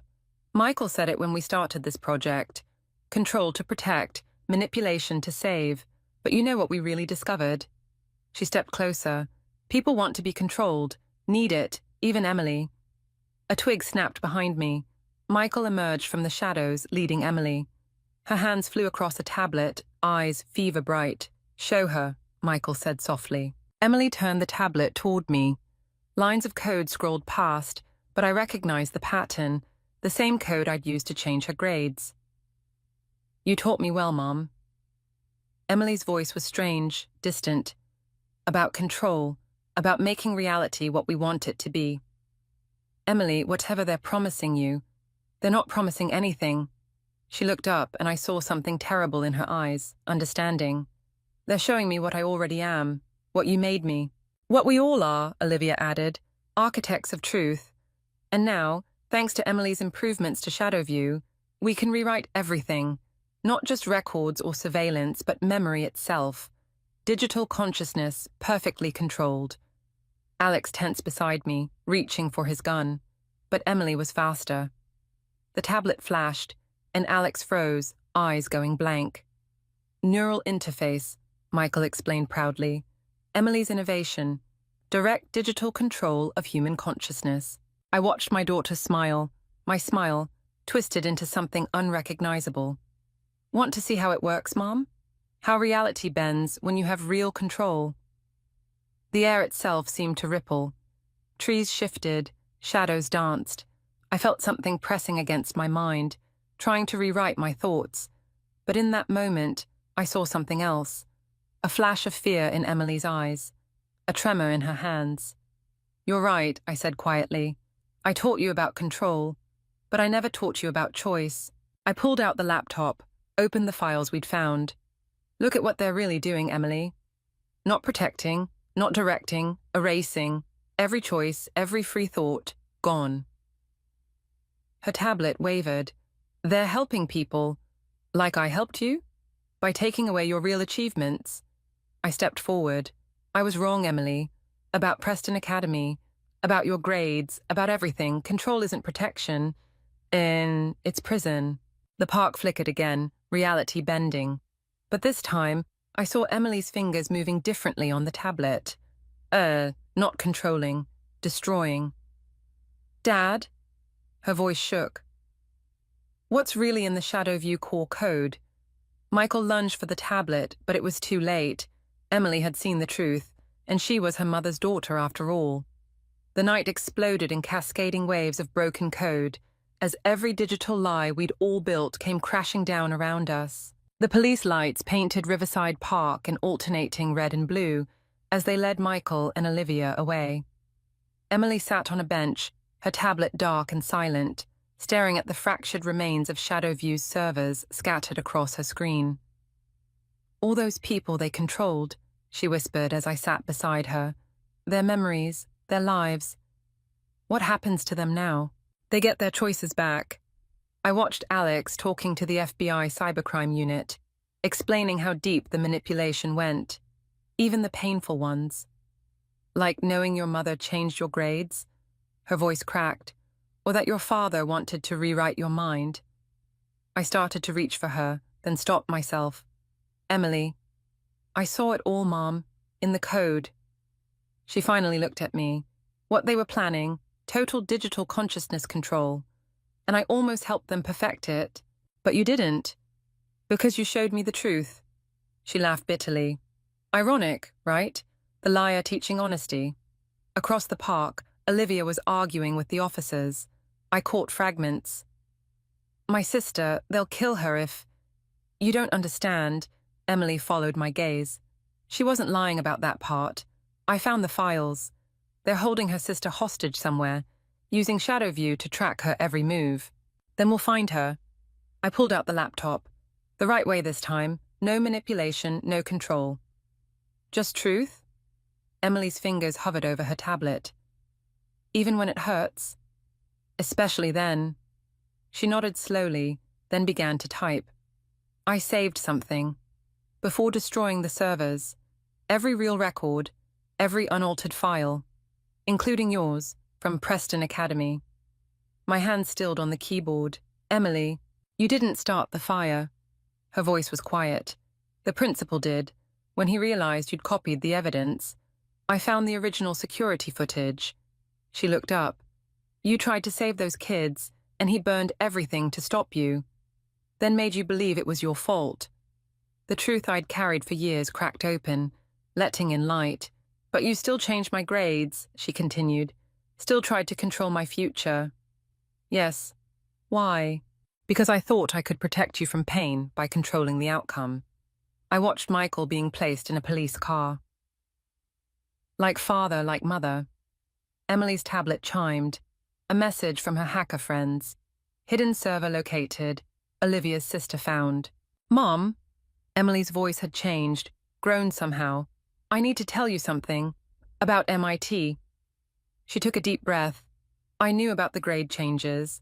I found them months ago before any of this started, and I changed them back, applied with my real grades. What?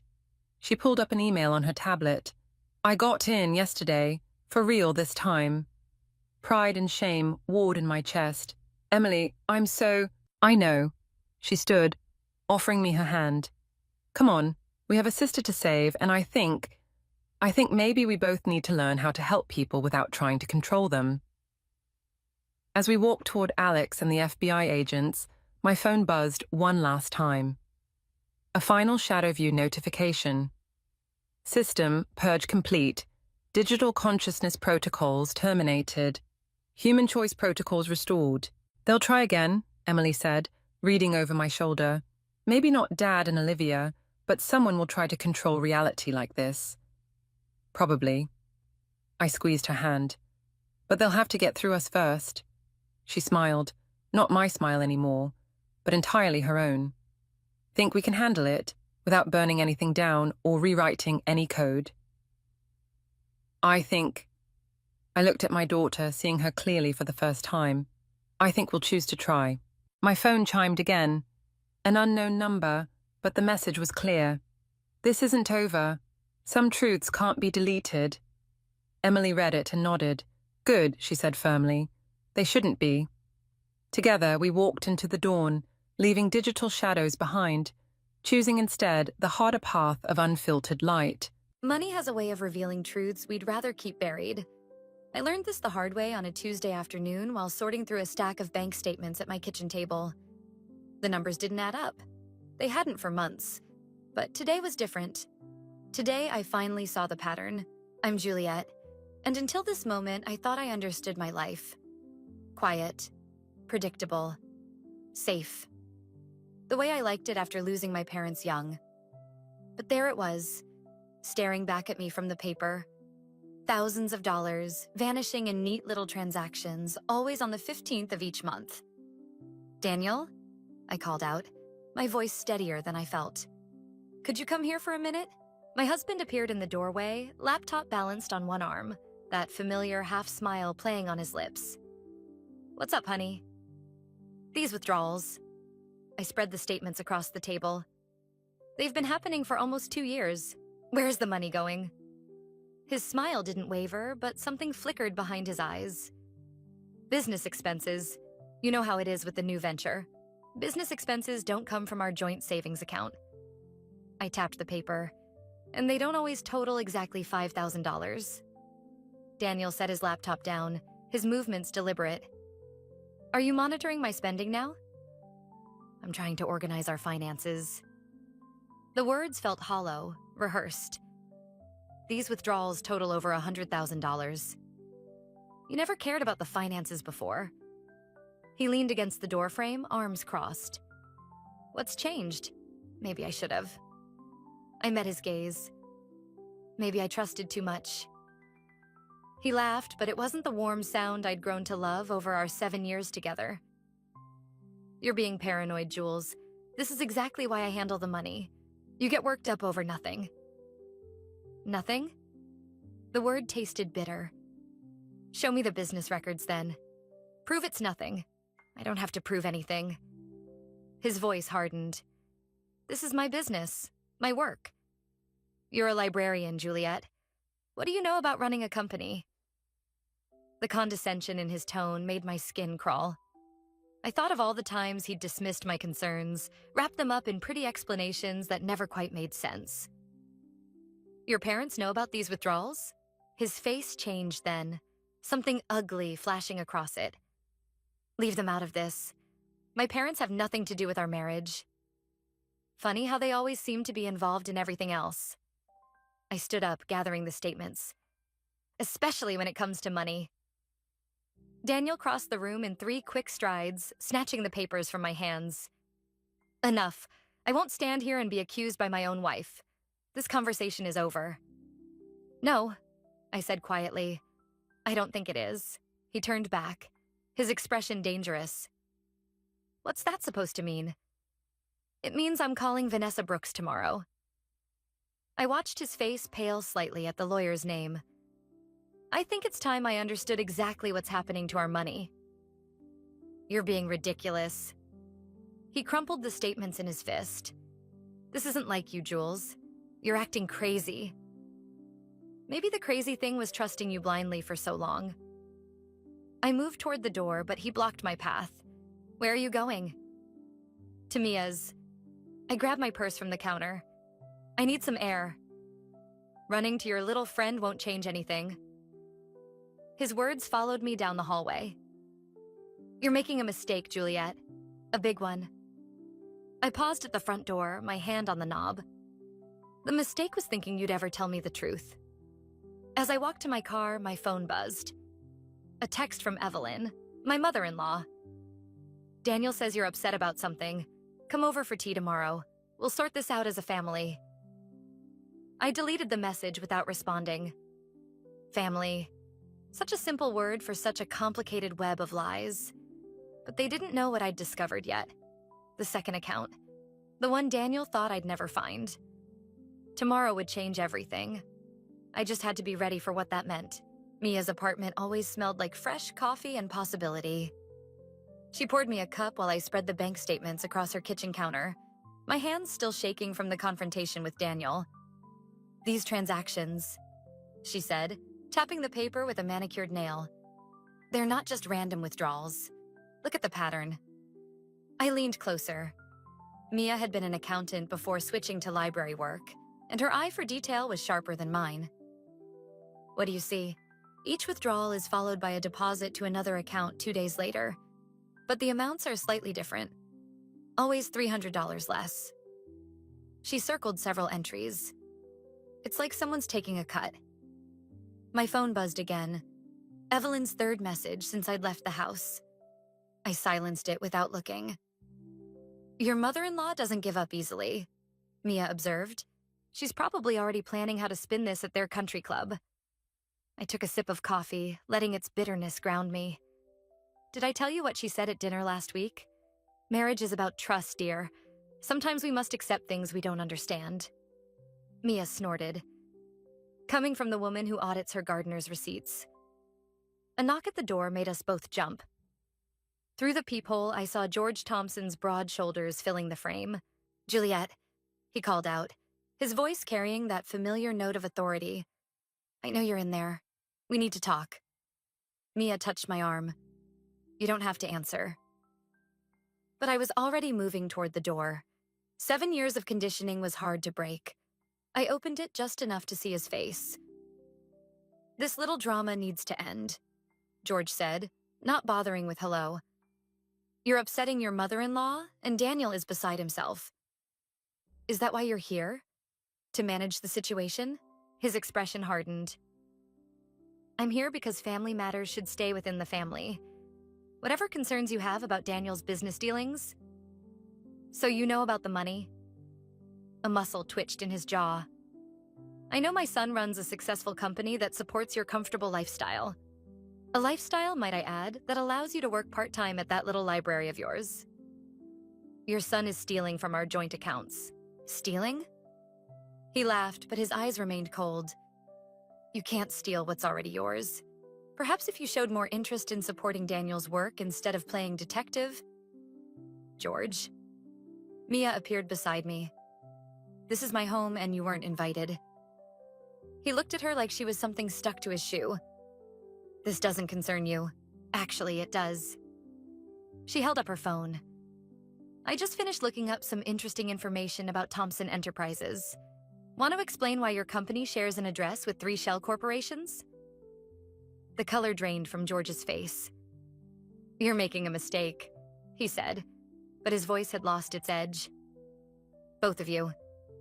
The mistake, I said quietly, was thinking I could trust any of you.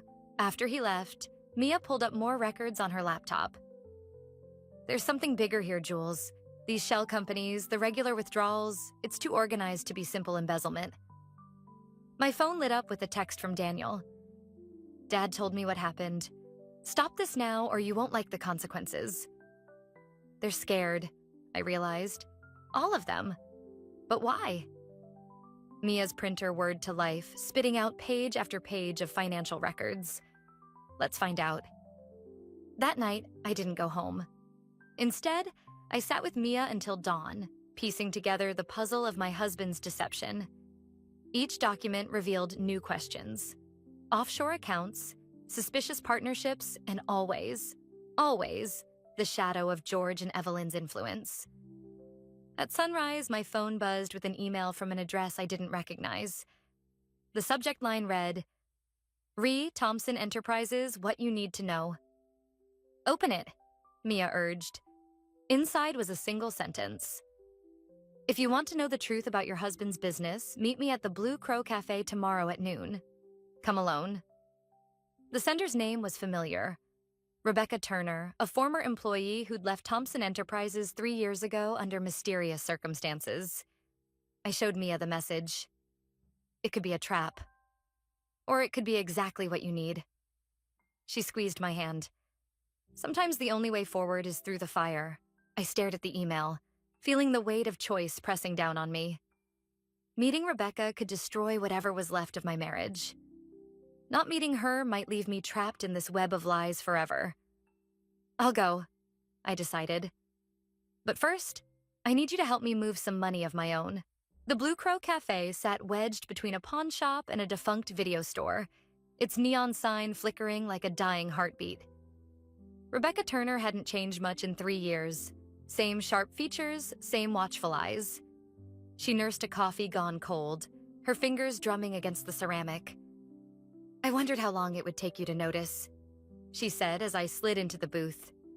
Notice what? The pattern, the way they operate. She pushed a manila envelope across the table. Your husband's family doesn't just steal money, Juliet. They steal lives. Inside the envelope, photographs spilled out like accusations. Our house, my house, captured at different times of day. Men in expensive suits entering through the side door when I should have been at work. Except I recognized one Tuesday timestamp. I'd called in sick that day. They're using your home as a meeting point, Rebecca said, just like they used my apartment when I worked for them. The difference is I figured it out faster. My coffee arrived, but the smell turned my stomach. Why didn't you go to the police? With what? Photographs of rich men entering a private residence? Her laugh was hollow. The Thompsons own half this town, including most of the police force. Why do you think I left? You didn't leave. The realization hit like ice water. They forced you out. She pulled up her sleeve, revealing a thin scar running from wrist to elbow. Daniel has a temper when things don't go his way. Something tells me you've started to notice that too. My phone buzzed. Daniel. Where are you? Mother's waiting for lunch. Don't answer, Rebecca warned. The moment they know you're with me, the cafe's door chimed. George Thompson's familiar silhouette filled the entrance, and behind him, 2 men I'd seen in the photographs. Juliet. George's voice carried across the room like a threat. This is disappointing. Rebecca was already moving, sliding out of the booth. Back door. Now. We made it 3 steps before one of the men blocked our path. Miss Turner, he said, This is a private family matter. Everything's private with the Thompsons, she spat, until someone ends up dead. The cafe had gone silent, other patrons suddenly fascinated by their meals. George approached slowly, hands raised like he was calming a spooked animal. "Whatever she's told you," he said to me. "Remember who your family is." Family? The word tasted like poison. "Is that what you call this? Your husband is worried sick. Come home, let's discuss this properly." "Like you discuss things with Rebecca?" His expression hardened. "That situation was unfortunate." "That situation was attempted murder," Rebecca cut in. "Tell her, George. Tell her about the insurance policy Daniel took out on her 6 months ago." The world tilted sideways. I grabbed the nearest table for support, photographs scattering across the floor. One landed face up. Daniel shaking hands with a man I recognized from the local news. A businessman recently found dead in his car. Enough. George snapped his fingers and the men moved forward. "This ends now." What happened next blurred like a fever dream. Rebecca's elbow connecting with a jaw. My purse spilling, bank statements flying. The back door slamming open to reveal Mia with her phone raised, recording everything. "Touch either of them," she announced, "and this goes live to every news outlet in the state." George froze, calculation replacing anger. "You have no idea what you're involving yourself in." "Actually," Mia's smile was razor sharp, "we have exactly the right idea. Why else would you be here?" We backed toward the door, Rebecca's hand tight around my wrist. "The insurance policy," she whispered. "That's your proof. Start there." George called after us. "Daniel won't forgive this betrayal." I turned back one last time, seeing him clearly for the first time. Not a powerful patriarch, but a desperate man trying to hold his empire together. "Good," I said. "Neither will I." In Mia's car, speeding toward the lawyer's office, Rebecca finally spoke again. "They'll come after all of us now. Let them." I clutched the envelope of photographs, my hands steady for the first time in days. I'm done being afraid. My phone lit up with a text from Daniel. "Whatever you think you know, you're wrong. Come home now or I can't protect you anymore." I typed back 6 words that would change everything. "I don't need your protection. I quit." Then I turned off my phone, watching my old life disappear in the rearview mirror. Vanessa Brooks's office felt too small for the weight of Rebecca's evidence. The lawyer spread the photographs across her desk, each one a nail in Daniel's coffin. My hands wouldn't stop shaking, even after my 3rd cup of coffee. "Life insurance policies don't lie," Vanessa said, tapping the document. $2 million payable to Daniel Thompson in the event of your death, taken out 6 months ago without your knowledge or consent. Mia's hand found mine under the table. "That's fraud, right? That's attempted murder waiting to happen." Rebecca leaned forward. "Just like the businessman in the photos. Thompson Enterprises insured him for $5 million 3 weeks before his accident." The office door burst open. Laura Bennett from the women's shelter stood there, breathless. "They're at your house, Juliet. Daniel and his father, they're destroying everything." My throat closed. "The books. Not just the books." Laura's eyes met mine. "They found your mother's journals." The room tilted. Those journals were all I had left of her, hidden away in the false bottom of my closet. Pages filled with her suspicions about my father's death. Theories that never made sense until now. "Your mother?" Rebecca said slowly. "What was her maiden name?" "Chen. Margaret Chen." "Why?" Vanessa's fingers flew across her keyboard.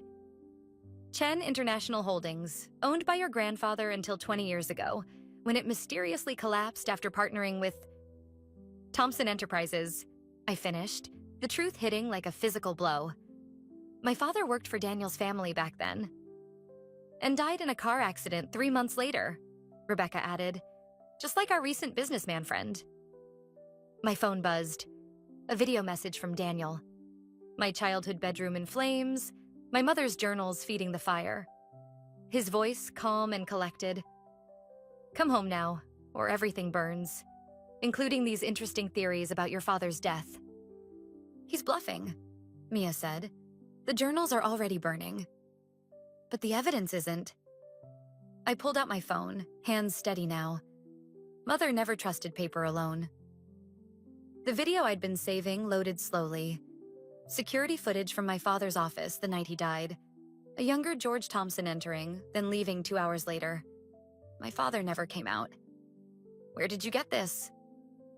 Vanessa leaned closer. Mother's safety deposit box, along with documentation of every illegal deal the Thompsons made that year. I met Rebecca's eyes, including the ones that destroyed my grandfather's company. Laura's phone chimed. They're leaving your house, and Juliet, Evelyn's with them. Good. I stood up, surprising myself with my steadiness. Let them run home to plan their next move. We have what we need. If we release this, Vanessa warned, there's no going back. They'll come at you with everything they have. They already killed my father, tried to kill Rebecca, planned to kill me. The words came out cold, certain. I'm done hiding. Mia touched my arm. What about the other wives? The other accidents? That's why we're not going to the police. I pulled out my laptop. We're going to every major news outlet simultaneously. Let the court of public opinion do what the justice system won't. They'll deny everything, Rebecca said. Let them. Mother kept receipts. 20 years of detailed records waiting for someone to finally use them. My phone buzzed again. Evelyn this time. Whatever you're planning, remember that family protects family. I typed back. Yes, they do. The irony wasn't lost on me. The Thompsons had destroyed my family trying to protect their empire. Now I would destroy their empire trying to protect other families from their reach. Send everything, I told Vanessa. Every photo, every document, every video. Let them burn like my mother's journals. And Daniel? Laura asked softly. I thought of our wedding day. How sincere his vows had seemed. How carefully he'd hidden the monster behind the mask. Let him learn what it feels like to lose everything he loves. The news would break tomorrow. By noon, Thompson Enterprises would be trending for all the wrong reasons. By evening, their carefully constructed world would begin to crumble. You'll need protection, Vanessa said. Once this hits, I know. I closed my laptop. That's why we're not finished yet. Mother left me one more gift to unwrap. Rebecca raised an eyebrow. What kind of gift? The kind that makes sure the Thompsons can never hurt another family again. I stood up. Who's ready for phase 2? The inheritance letter arrived on a Thursday, 3 days after the news broke about Thompson Enterprises. I stared at the number, $8 million, while Vanessa explained the details. My great-aunt Claire, someone I'd never met, had left me everything. The timing is suspicious, Mia said, pacing behind my chair. It's not suspicious. Rebecca's voice cut through the tension. It's calculated. Check the executor's name. Margaret Chen. My mother. That's impossible, I whispered. She died 5 years ago. The trust was established 15 years ago, Vanessa explained, with specific instructions not to release the funds until certain conditions were met. My phone lit up with Daniel's face. His 5th call since the story broke about Thompson Enterprises' connection to 3 suspicious deaths. I let it ring. What conditions? I asked. Marriage to a Thompson. Vanessa slid another document across her desk. And evidence of criminal activity within the family business. The office door opened. Laura stepped in, her face ashen. They're moving assets, fast. Daniel just cleared out your joint accounts and listed your house for sale. My hands curled into fists. He can't sell the house without my signature. He can with this. Laura held up a document. My signature, perfectly forged, dated 3 days ago. The room spun. Everything I'd thought I was achieving. Every step ahead I believed I'd taken. It had all been part of someone else's plan. My mother's plan. There's more, Rebecca said quietly. The business that collapsed 20 years ago? Your grandfather's company? It didn't just fall apart. It was systematically dismantled by the Thompsons piece by piece using inside information from my father. I finished. Before they killed him, my phone buzzed again. Evelyn. The inheritance belongs to the family. Daniel is your husband. Don't force us to take legal action. A laugh bubbled up, bitter and sharp. They think they can threaten me into handling over the money. They can try, Vanessa said. But your mother was thorough. The trust has one final condition. All assets are forfeit if you remain married to Daniel Thompson. The pieces clicked into place. My mother hadn't just left me money, she'd left me a weapon. How long? I asked. To divorce him? 30 days from receiving the inheritance notification. After that, the money goes to a women's shelter building fund. My phone chimed with an email. Security footage from my house. Daniel and George carrying boxes of documents to their car.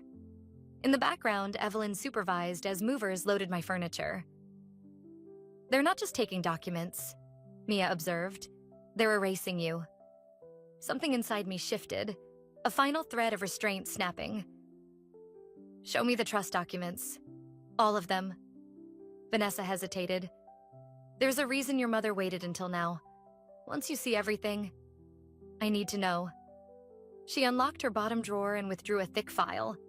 Inside, photos spanned decades.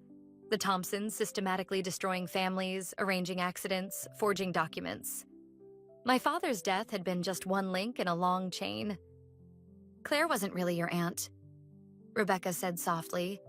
She was your mother's friend, one of the first to notice the pattern of suspicious deaths around Thompson Enterprises. My phone lit up one last time.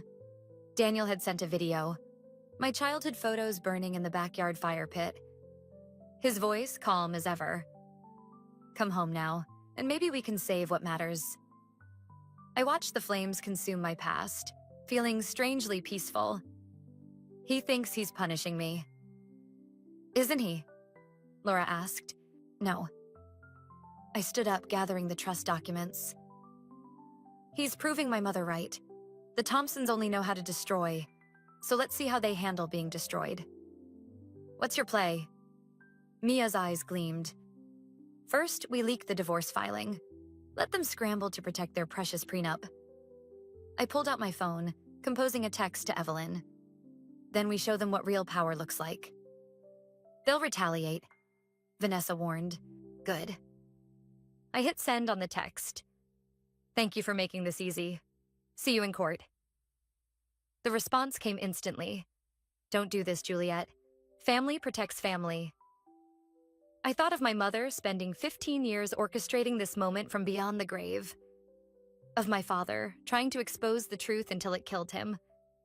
Of Claire, sacrificing her fortune to give me the means to finish what they started. You're right, Evelyn, I whispered to myself. Family does protect family, and my family has been protecting me all along.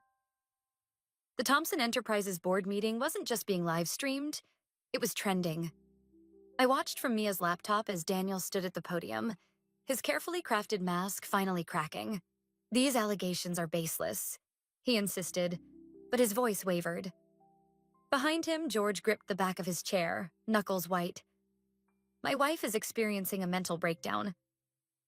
Your wife, Rebecca's voice cut through the room as she stood, has provided documentation of 3 suspicious deaths connected to Thompson insurance policies. She turned to face the shareholders. And there are more. The room erupted. I clicked through the other feeds, local news, social media, business channels. The story was everywhere. Daniel's face, George's crimes, Evelyn's complicity. 20 years of carefully hidden secrets, exposed in 20 minutes. My phone buzzed. Laura. They're at the shelter, armed. The world tilted sideways. The women's shelter, where we'd hidden the original documents, where 3 of Daniel's other victims were staying, where Laura was supposed to be safe. They're desperate, Mia said, grabbing her keys. They know they're losing everything. Not everything. My voice sounded distant, even to myself. Not yet. We were 3 blocks away when the first gunshot echoed. Police sirens wailed in the distance, too far to help. Through the shelter's windows, I caught glimpses of movement. Laura and the others huddled in the back office, Daniel's men searching room by room. "The safe room," I whispered. "If they can make it to the basement," another shot. Glass shattered somewhere inside. "Juliet, wait!" But I was already moving, using my key to slip through the side entrance. The shelter's hallway stretched dark and endless. Voices drifted from above. Daniel's men coordinating their search. In the distance, Laura's office door stood ajar, a thin trail of blood leading inside. My phone lit up silently. "Daniel, did you think I wouldn't find them?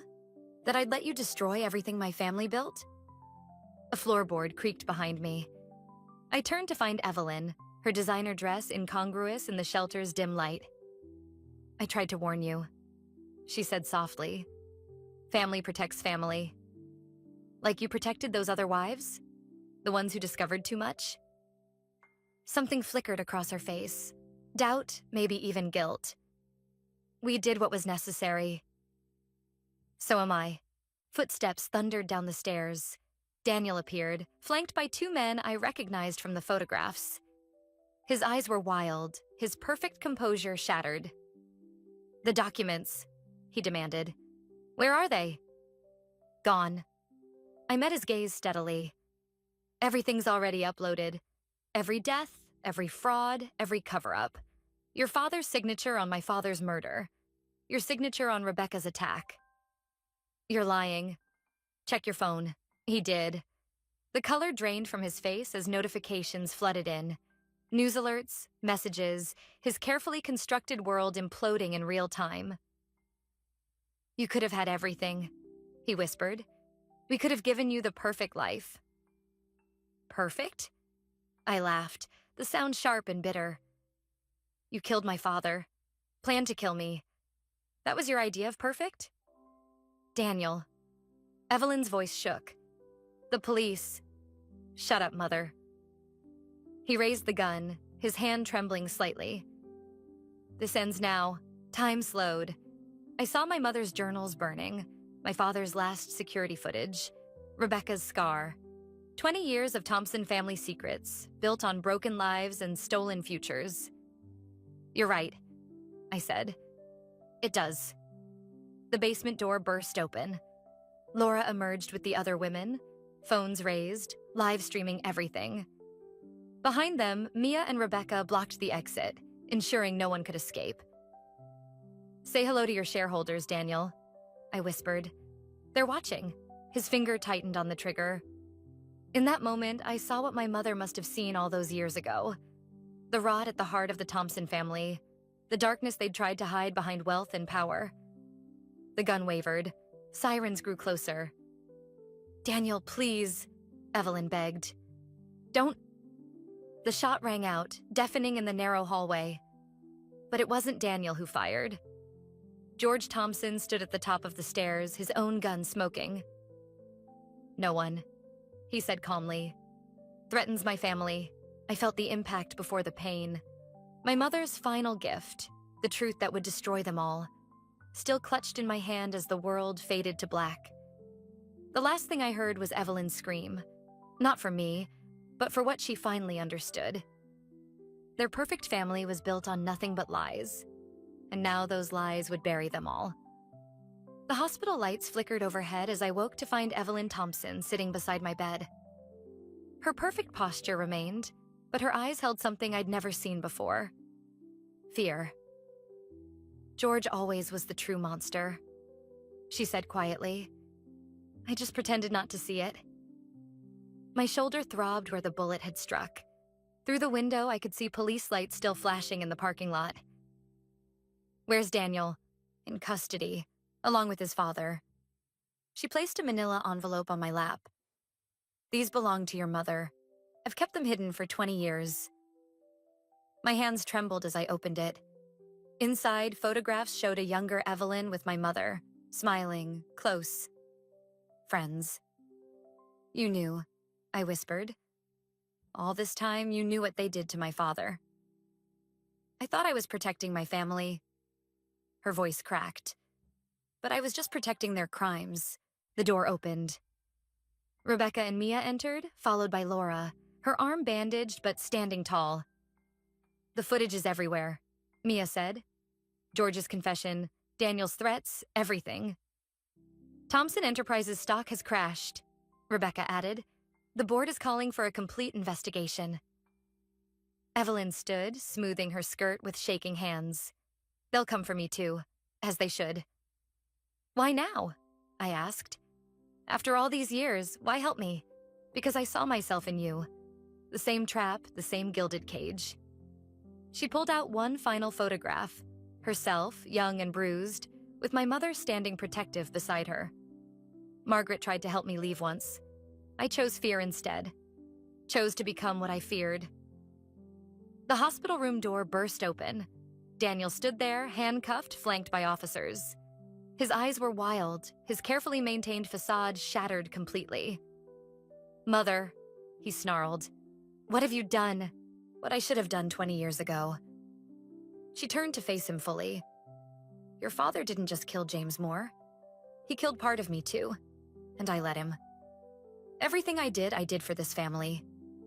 No. Her voice was steel.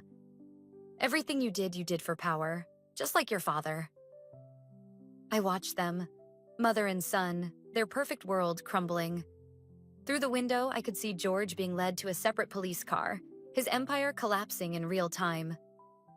The insurance policy, I said quietly. Was that your idea or his? Daniel's face contorted. You were supposed to be grateful. We gave you everything.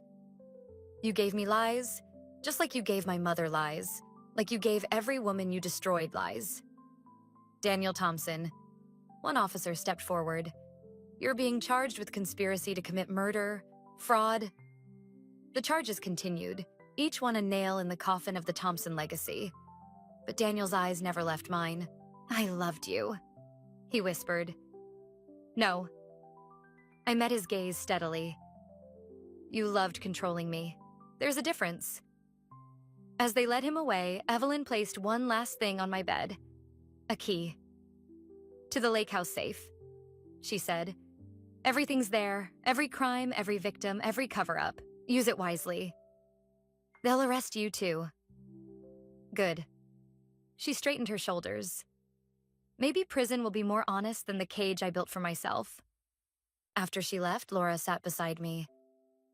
Your mother would be proud. Would she?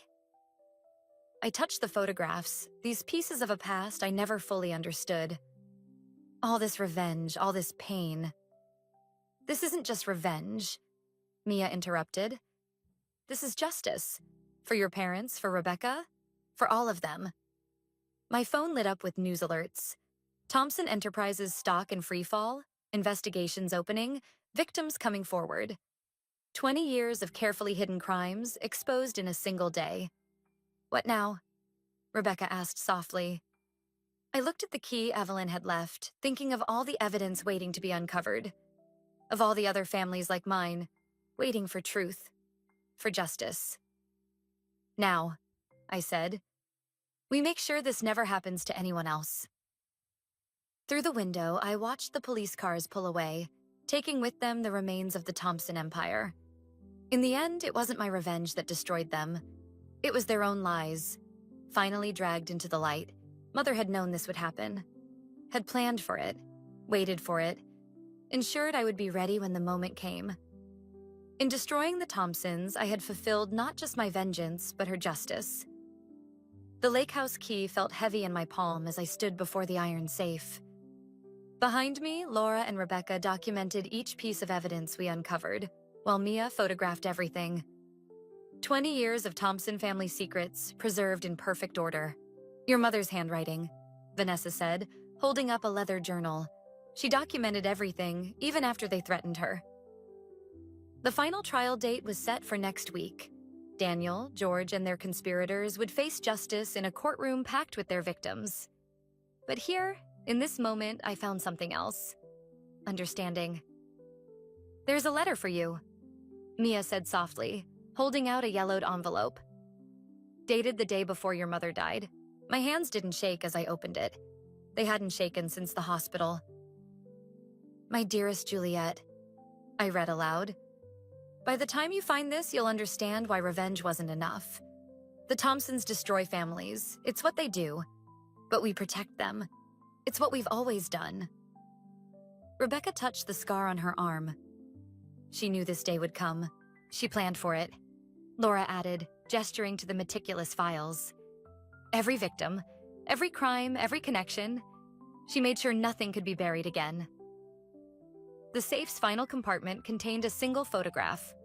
My mother with Claire, standing before a building I recognized. The women's shelter where everything had ended and begun. The property deed's in your name, Vanessa said, reviewing the documents. Claire bought it years ago, left it in trust. Your mother's final note says, "Some legacies are built on lies," I finished, remembering the words from my childhood. Others on truth. Choose wisely. My phone buzzed. A message from Evelyn's lawyer. She'd agreed to testify against George and Daniel in exchange for a reduced sentence. Her statement began with an apology to my mother. The shelter needs renovation, Laura said carefully. And there are more women coming forward every day looking for help. I studied the photograph again. My mother and Claire hadn't just left me money or evidence, they'd left me purpose. Start the paperwork, I told Vanessa. The inheritance, the property, everything, it goes to establishing a foundation for families destroyed by men like the Thompsons. And Daniel? Mia asked. The newspaper on the table showed his latest court appearance. He looked small now, ordinary. The monster who'd haunted my life reduced to a man in handcuffs. He can live with the truth, I said. It's a harsher sentence than any court could give him. Rebecca picked up another file. There are other companies like Thompson Enterprises, other families hiding similar secrets. Then we'll find them. The certainty in my voice surprised even me. That's what Mother would have wanted. Not just revenge, revolution. The lake house windows reflected the setting sun, painting the room in shades of amber and shadow. In that light, I could almost see my mother standing there, planning this moment, ensuring her daughter would have the strength to finish what she started. The contractors can start Monday, Laura said, already making calls. We'll need offices, counseling spaces, security systems. And a library, I added, thinking of all the stories yet to be told. Every shelter needs a library. The last document in the safe wasn't evidence or legal papers. It was a simple note in my mother's hand. Remember, darling, the strongest walls aren't built with stone, but with truth. Build something that lasts. Outside, Mia's camera captured the final rays of sunlight striking the lake. Soon, this peaceful place would transform into a sanctuary for others like us. Survivors turning their pain into power. Ready? Rebecca asked, holding the last box of evidence. I locked the empty safe, pocketing both keys, the iron one from Evelyn and the golden one my mother had left behind. Different keys, different legacies, both leading to the same truth. Sometimes justice wears the face of vengeance, but healing wears the face of hope. Ready, I said, and stepped into the fading light, leaving the shadows of the Thompson legacy behind. The lake house would tell new stories now. Stories of women rising from ashes, of families rebuilding from ruins, of truth emerging from darkness. My story, our story, was just the beginning.